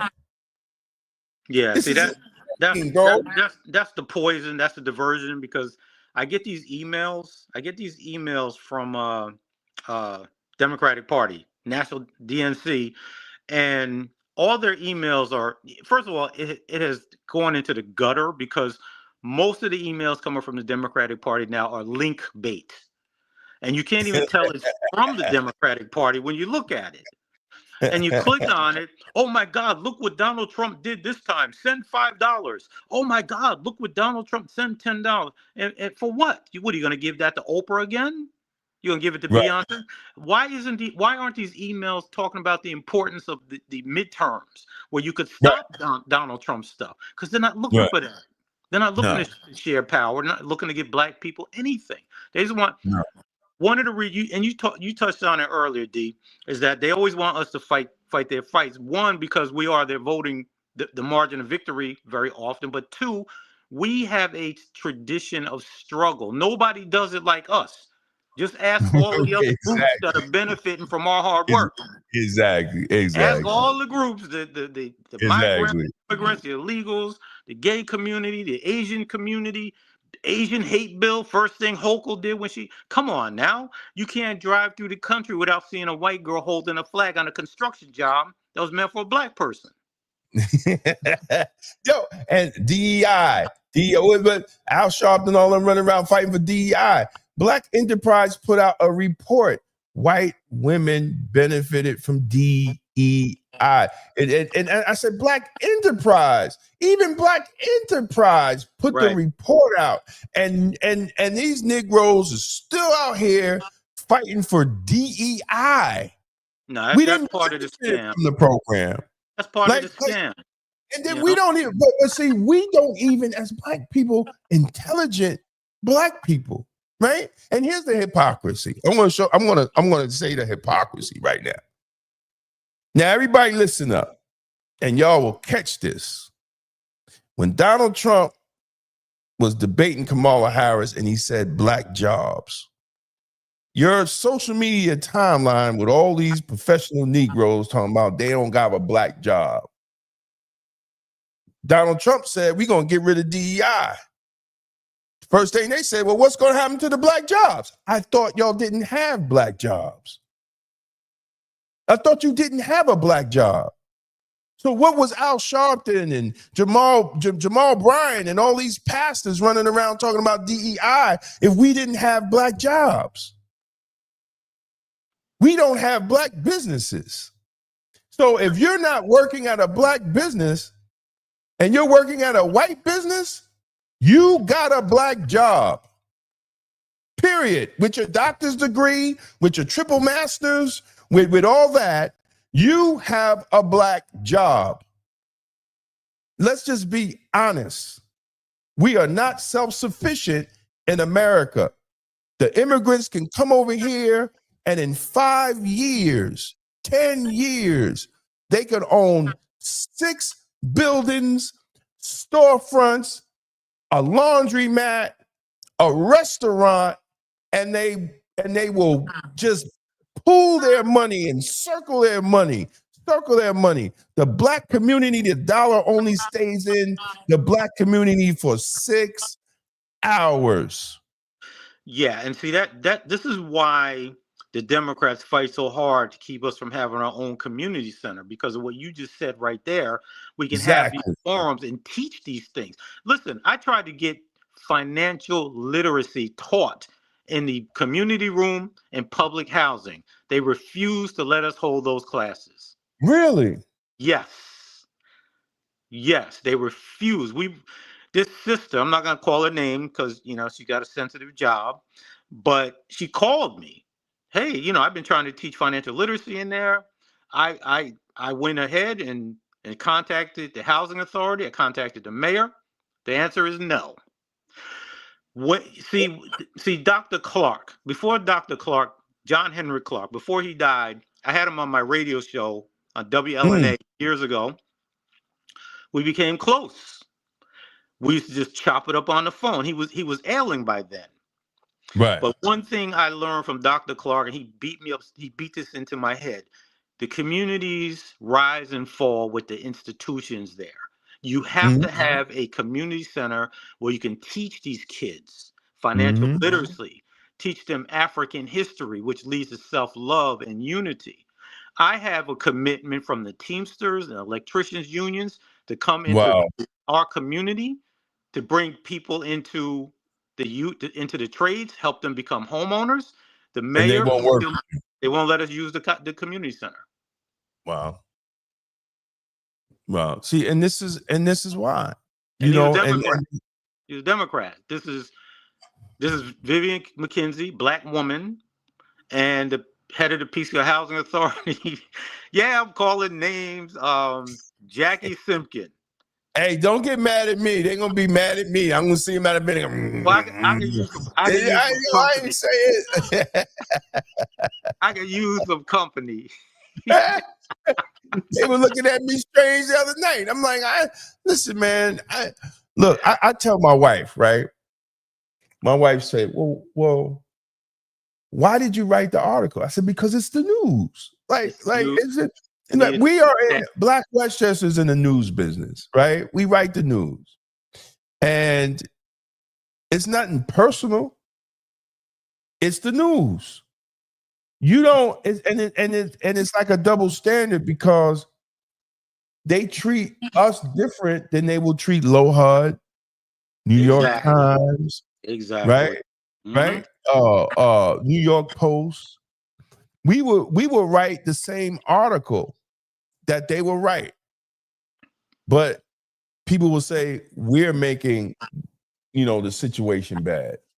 We wrote the same article. We're writing the news. We're the black. Then if you don't want to be, don't do dumb shit. Like we don't write right there, bro. That part right there. Because people have asked me, why are you bombing on these black women? Well, I'm not. I'm not bombing. I'm reporting on their behavior. Exactly. People have been saying, hey, Gerald, these black women are really pissed off at you that support Black Women's Political Caucus, and though they really pissed off at you. I said, yeah, but I'm not the one trying to mass evict black women and black children. I'm not the one breaking the laws, right? I'm not the one arresting people for talking about having a community center. I think your anger is misplaced because I'm never going to stop. Exactly. And the thing is, I was raised by a black woman. I'm married to a black woman. I have a black daughter and 2 black girl grandchildren. I will never attack anybody just because she's a woman. Right. I'm more of a man than that. But if you're in a position of power, you're going to be held accountable. And you should be held accountable. And you shouldn't fall out and pull the woman card. Oh, he's attacking me because I'm a woman. He doesn't like me because I'm a woman. No, because you're not doing the right thing. Exactly. And if you can't, if you can't handle that, then you should not be in that position. Because I will treat every person that's in that position the same way. And some I've literally been light on and calling them out on their BS. But that's our job as the press, as the black press. That is our job to do it. That's our job as activists. I was an activist before I had a newspaper. So we have to, y'all have to be accountable. If you don't want to be accountable, then don't have the position. Right. It's as simple as that. Or just do the right thing. Yeah, and before they start talking about, why are you attacking black women? Let's talk about black manhood. Like, what kind of man would I be? Well, yeah. If I'm going to let the powers that be displace a community of mostly black women and black children. If I ain't fighting for them, I can't call myself a man. No, you can't. And by the way, bro, I met with Mayor McKenzie, Peekskill Mayor McKenzie. I met with Peekskill Housing Authority Chairperson Jackie Simpkin. It was a Zoom meeting. The mayor, we met in her office. There was another council person there. I walked away from both of those conversations thinking that they were going to be more inclusive, that they were going to listen to the residents, that they were not going to mass evict people. And before I got out them offices, the promises were broken. So I didn't just show up bombing on them, try to mediate. I always try to mediate. I got better things to do. Right. No. I mean, people don't understand. When you're out here trying to help people, man, it takes a lot of your time. It's a lot of time. It's a lot of phone calls. Exactly. A lot of Zoom. Exactly, bro. And a lot of people don't understand that, but it's nothing personal, man. We just asking people, like we love our community. Black people should love their community, and they should, and people that want to be our leaders must be held accountable. Look, if I mess up, I'm going to be held accountable, right? But they will never want a person like me. I will never fit in. It just is what it is, because I'm not going to play that Republican Democrat gang banging game. And I got a book coming out talking about they're the 2 biggest gangs. And the culture, the political culture of a political party is no different than the Bloods and the Crips. No different. You gotta put in work on the street. You gotta do all that to rise up the ranks. You gotta put in work. It's no different. The political culture is no different. You gotta wait your turn. And these politicians will viciously try to destroy everything about you also. Exactly. Everything about it. I don't care if you need retirement. I know that personally. They don't care if you got little kids that they don't care. Exactly. Babies and trying to destroy everything about you for trying to make a future for that baby. Mm-hmm. Let me tell you, whether they like it or not, Cuomo said on Bill Maher's show that Tish James did use legal warfare against Trump. Whether you like Cuomo or not, he's still an old head in the game, and he's one of the only Democrats that will say it. When you go out and try to destroy someone's family, I don't care what party you're in, but when you and I had it done to me. I had DAs turn their back on crazy corruption against me and my family.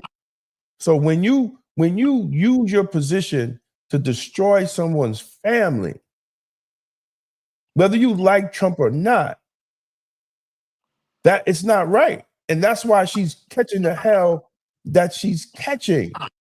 And as a man, and people might not like what I'm saying, but as a man,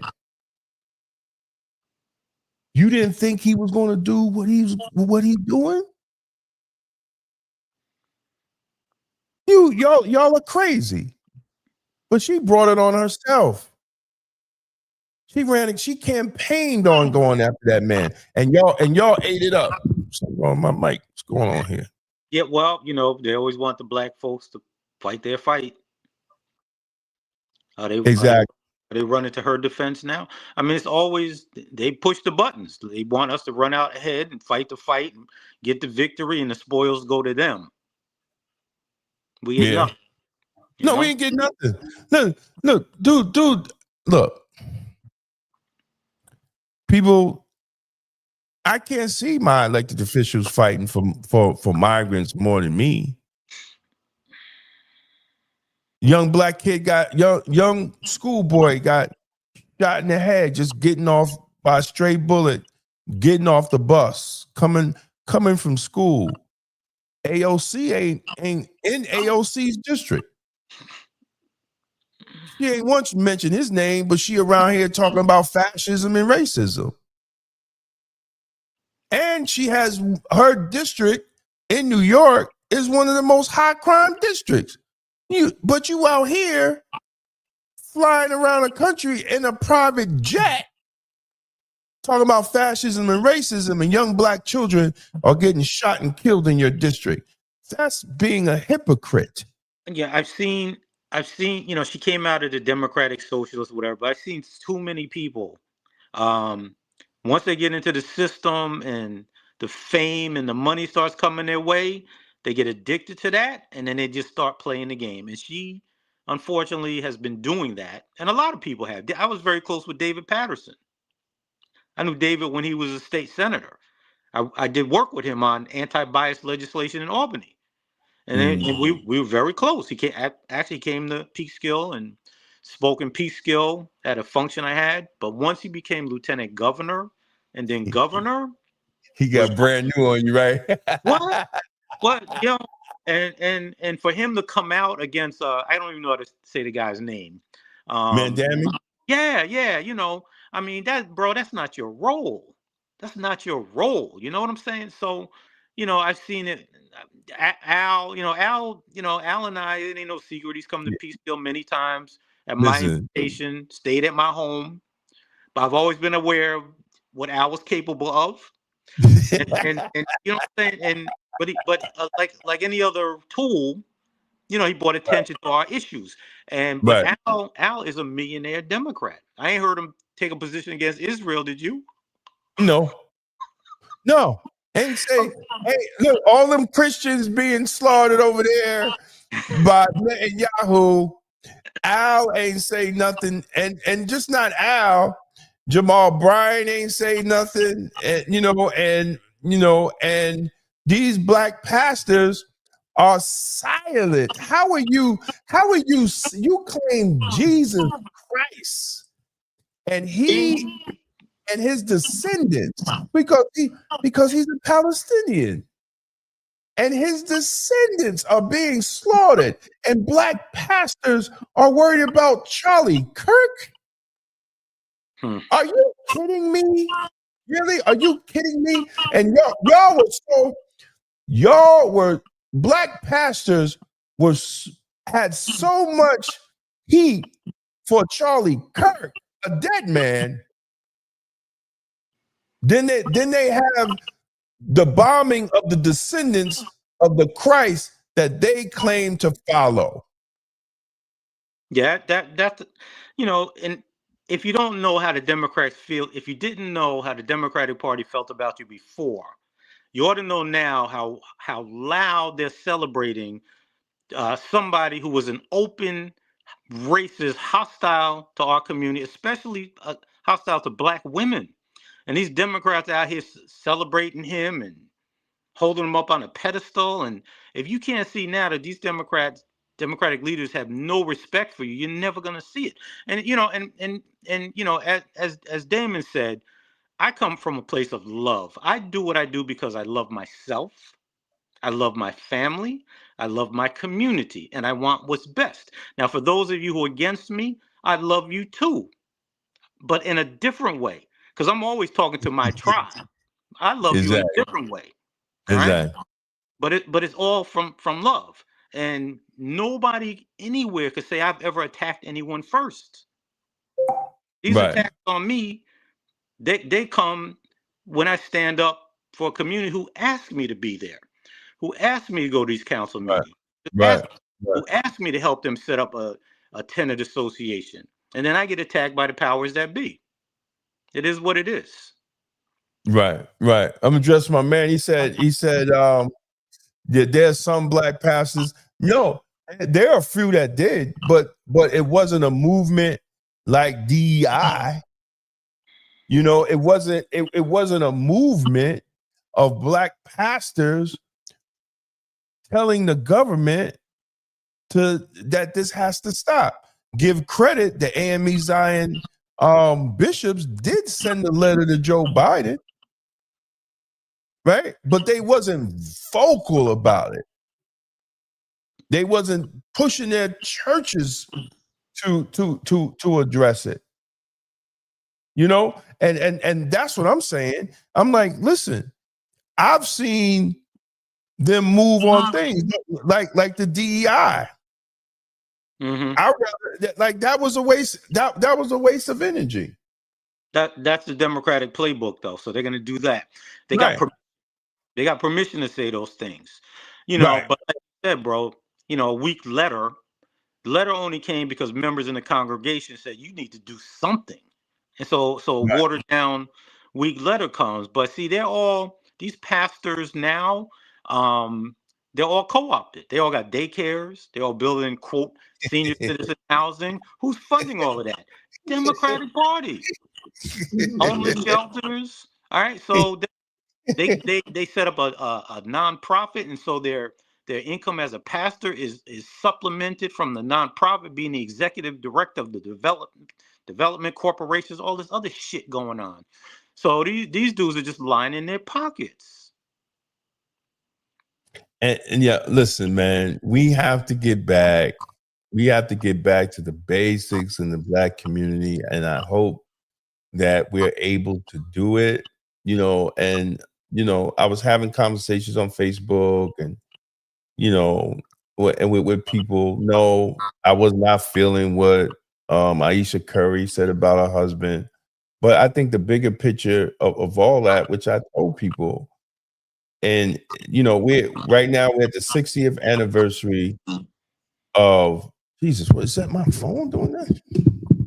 We have the 60th anniversary of Daniel Patrick Moynihan's report, The Black Family. In 1965, people pay attention. In 1965, out of birth wedlocks in the black community was only 25%. And Daniel Patrick Moynihan felt that it was a crisis at 25%. And Democrats and black pastors and all of them called him a racist, said he was race baiting. And because he said something needed to be done. And again, childbirth out of wedlocks in 1965 was only 25%. Fast forward to 2025, childbirth out of wedlock in the Black community is between 70 and 80%. And we do not see it as a crisis. If you understand trends go up. And that trend has never stopped in 60 years. It increased. So what do you think that trend is going to do if we don't see it? If he saw it as a crisis in 1965, we're not even having the conversation today. And it's between 70 and 80%. So that trend is going to keep going till we almost have damn near 95% of all children will be born out of wedlock. We have to think about that because we're too busy being distracted instead of focusing on our community, focusing on loving each other, and focusing on building our community and building family. And having we both, men and women, women, had these conversations. Exactly. Men and women. I'm not, everybody's at fault. You can't have a baby by yourself. I don't care what some of the left say that a man can have a baby. A man can't have a baby. I don't listen. I'm a man. Ain't no baby coming out of me. It ain't happening. Wasn't happening when I was younger. Ain't happening when I'm older. Ain't never happening. But they got us confused, man. And it affects our family as Black people. It affects our family. We have to get back to basics, bro. We got to get back to basics. Whatever faith you want, and we have to stop with this my truth stuff. Who started that? Oh, I'm just speaking my truth. There's only one truth, and that's God's truth. That's God's truth. And any man or woman says that's not true, don't come around me. I can't. You can't be around me talking that nonsense. I don't want that in my spirit. There's only one truth, and that's God's truth. When do we get that? It's my truth. What if your truth is wrong? It can be. That's why you have the scriptures. That's why we say it's God's truth. Listen, we got to get back, y'all. We got to get it back. We got it because Pharaoh has let us go. The government ain't giving us shit. We got to do for our own. But we spend $1.7 trillion. And we ain't got nothing for it. I don't know what to say, man. We got to get right. Yeah, I think I've been pushing, and I told people in my circle, you're gonna hear me talking more and more. You're gonna hear me saying stuff like, "The blacker the berry, the sweeter the juice." You're gonna hear me saying, "I'm Black proud." You're gonna hear me saying, "Black is beautiful," because they killed Malcolm and Martin and gave us Corey and Hakeem. And look at the state of Black America. They had the blueprint. And they took it away from us. And we need to go back and study the Black Panthers who were doing free breakfast programs. We need to look at Noble Drew Ali, Martin Delaney, Booker T. Washington. Dr. Clark said he was not a sellout or Uncle Tom. He was trying to create a Black economy. Exactly. Right? Exactly. So if you can't see by now that nobody is going to help, we getting passed over. When the Italians first got here, they gave them a whole freaking industry. When the Irish got here, they gave them law enforcement. That's why all of the cops on Bugs Bunny have Irish accents, and Batman got Chief O'Hara. That ain't no coincidence. They gave them that industry, right? Exactly. Okay, Exactly. the YWCA and Catholic Charities, they were set up to help white people get out of poverty. Now it's our turn. There's no money, and the Y will give you a cop. Exactly. Exactly. We don't want a handout. We just want the same resources everybody else got to do our own thing. No, and we missed the opportunity with Obama. We missed, and that just shows he wasn't there for really us. You know, that was our opportunity.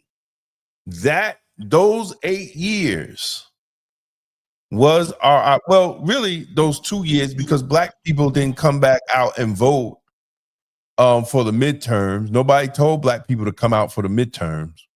We done made history. We got the black president in. Yay! Midterms came. He lost the House and the Senate, and we ain't never get it back for the rest of his 2 terms. And he was just sitting there, a sitting duck, trying to please Republicans, right? We had the opportunity to push our agenda and walk away from it. We got nothing. We ain't get reparations. We didn't get nothing. And what black people are failing to realize, what Trump is showing you is what real power in the presidency does. My question to black people: why didn't Obama do what Trump did for us? What he is doing for his base.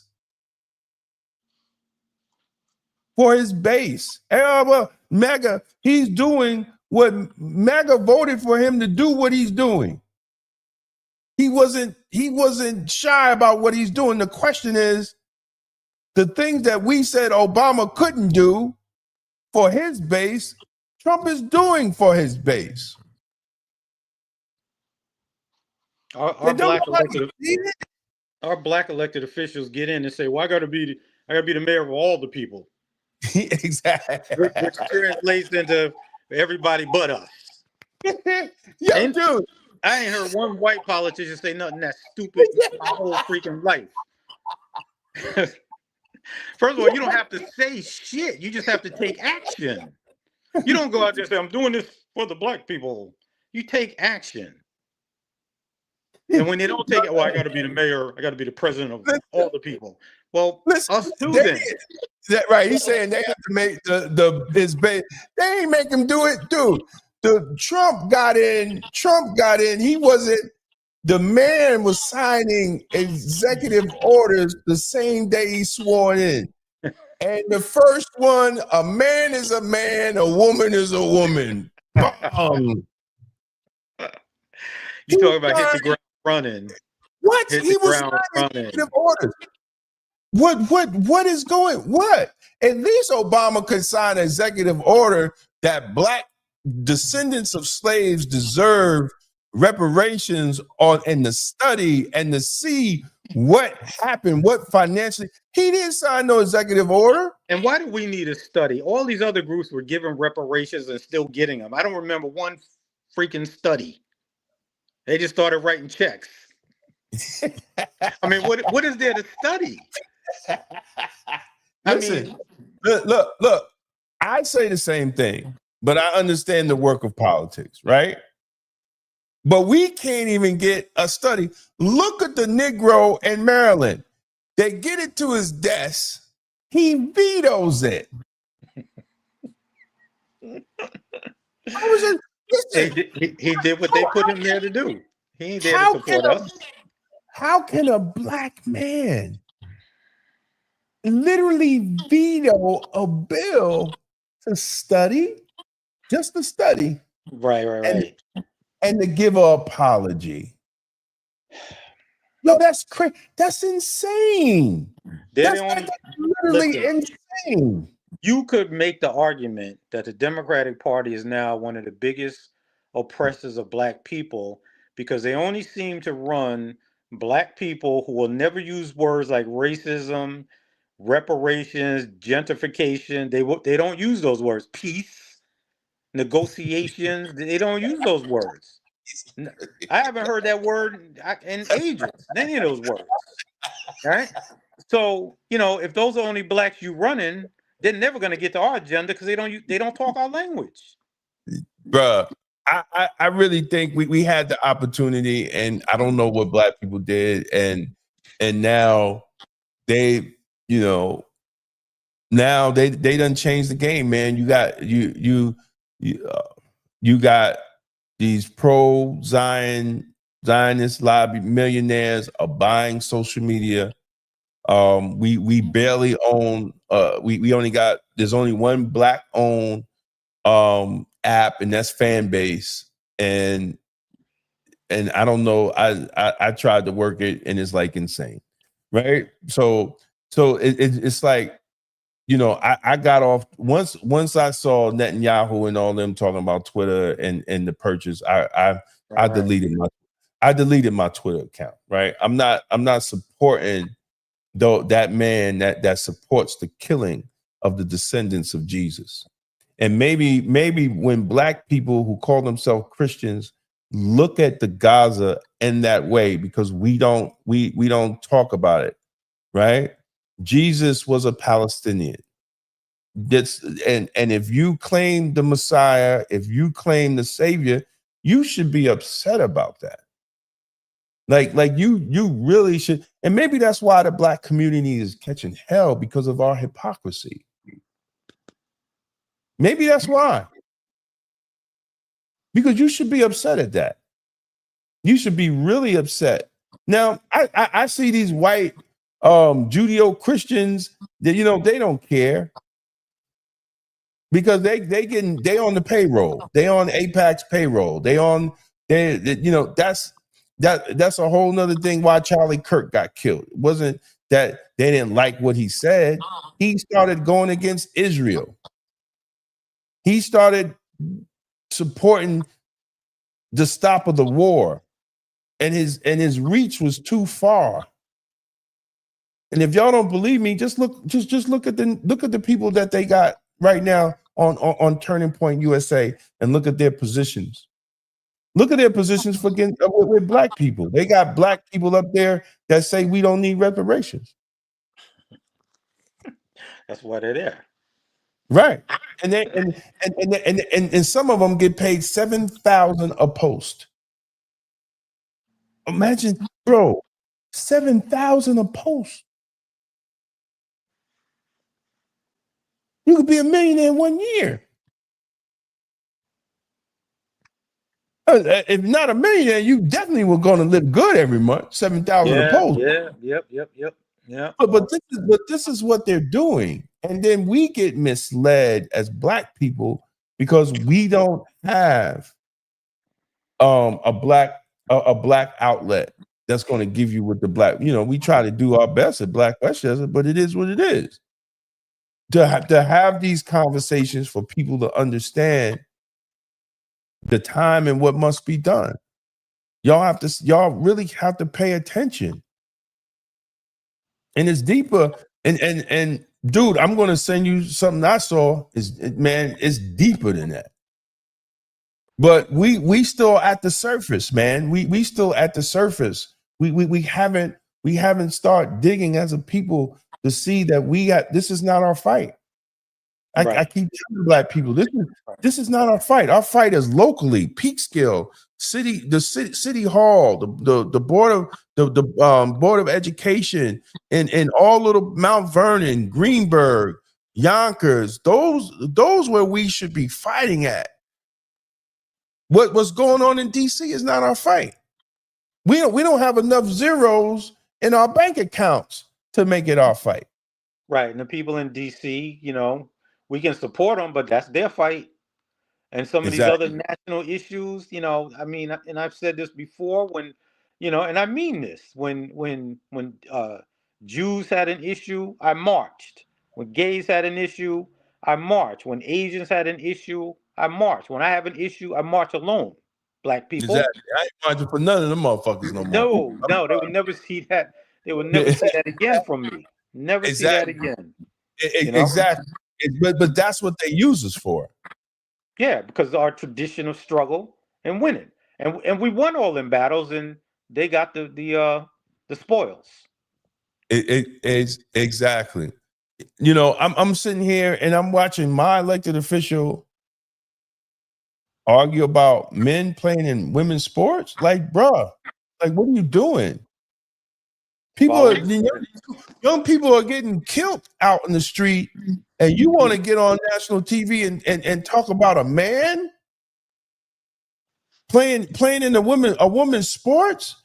And one time we talked about it on this show, and women attacked us. It blew my mind. We're saying that men should not play in women's sports because it's a disadvantage. And women said that we were wrong. That's when I know we were sick people. Yeah, I that issue was on the ballot in certain places. And again, I'm trying to keep my community from being gentrified, mass evicted. Exactly. I'm trying to get the trades. I'm trying to get a community center to bring the trades in so that people in public housing can become homeowners, which was the original plan. But now they're just there to be exploited politically, economically, right? To maintain the poverty industry, which pays, which the Democratic Party funds and pays the people. You got people in charge of the homeless shelter in Westchester driving luxury SUVs, and I ain't mad at them, but we got to keep in mind, like, what is your agenda? I remember asking for a job from one of these dudes, and I had just come back from Washington, D.C. and Albany getting funding for this organization. And then when I got laid off, oh, we don't need any activists.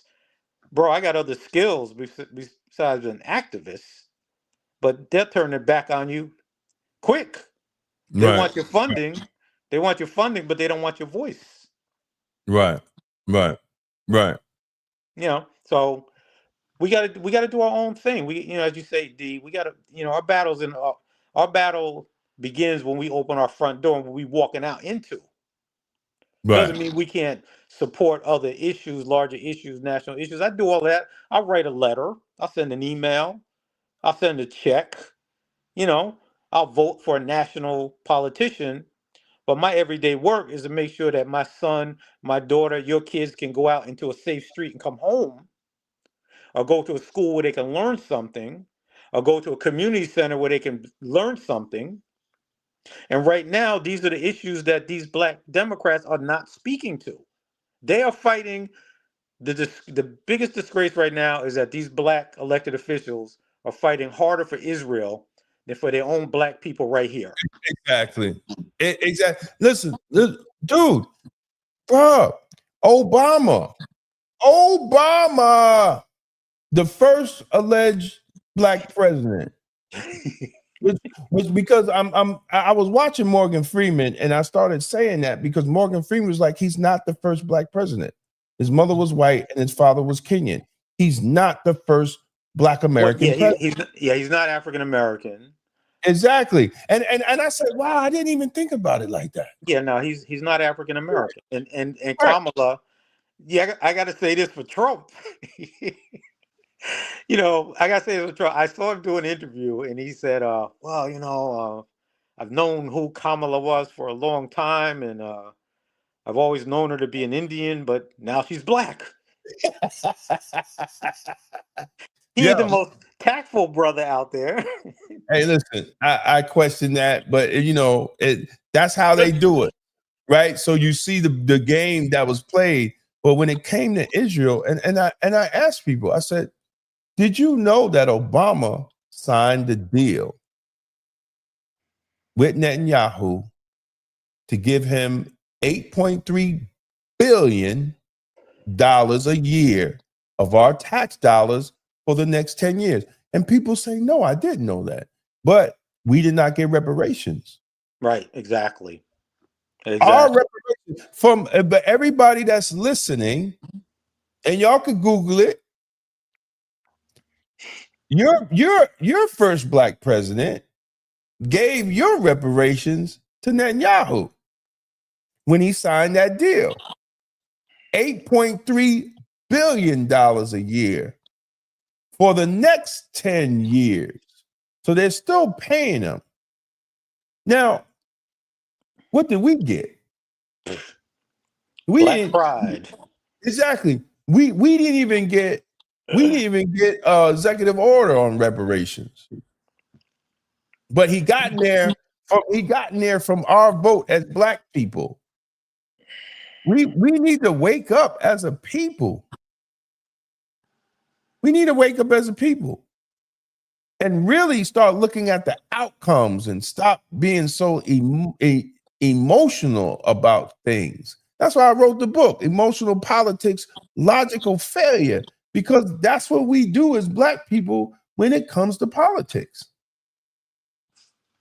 Yeah, I'm gonna have to wind down in a few, D. Yeah, man. It's that time, man. We went 20 minutes over, man. Alrighty, yeah, all right. Listen, We went 20 minutes over, brother. I'm always a phone call away, bro. I ain't eating nothing all day. My stomach's like, hey, time to end the show. Yeah. All right. But man, I thank you as always, brother, for coming on. That's a pleasure. And before we sign off, you and AJ been carrying the ball. You in wealthy white Westchester County, and you've been carrying the ball. I'm here to block. You can throw whatever my role is. I'm here. You want me to come on? Phone call away. Thank you, brother. I appreciate you, man. Yes, sir. And that's Dow Davis, everybody. Thank you, everybody. Give Dow Davis a round of applause.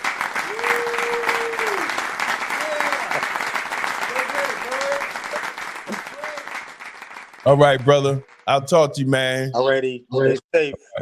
Yes. Oh, yep. And that is the end of the show. I want to thank everybody that stayed through the show. This was a long show.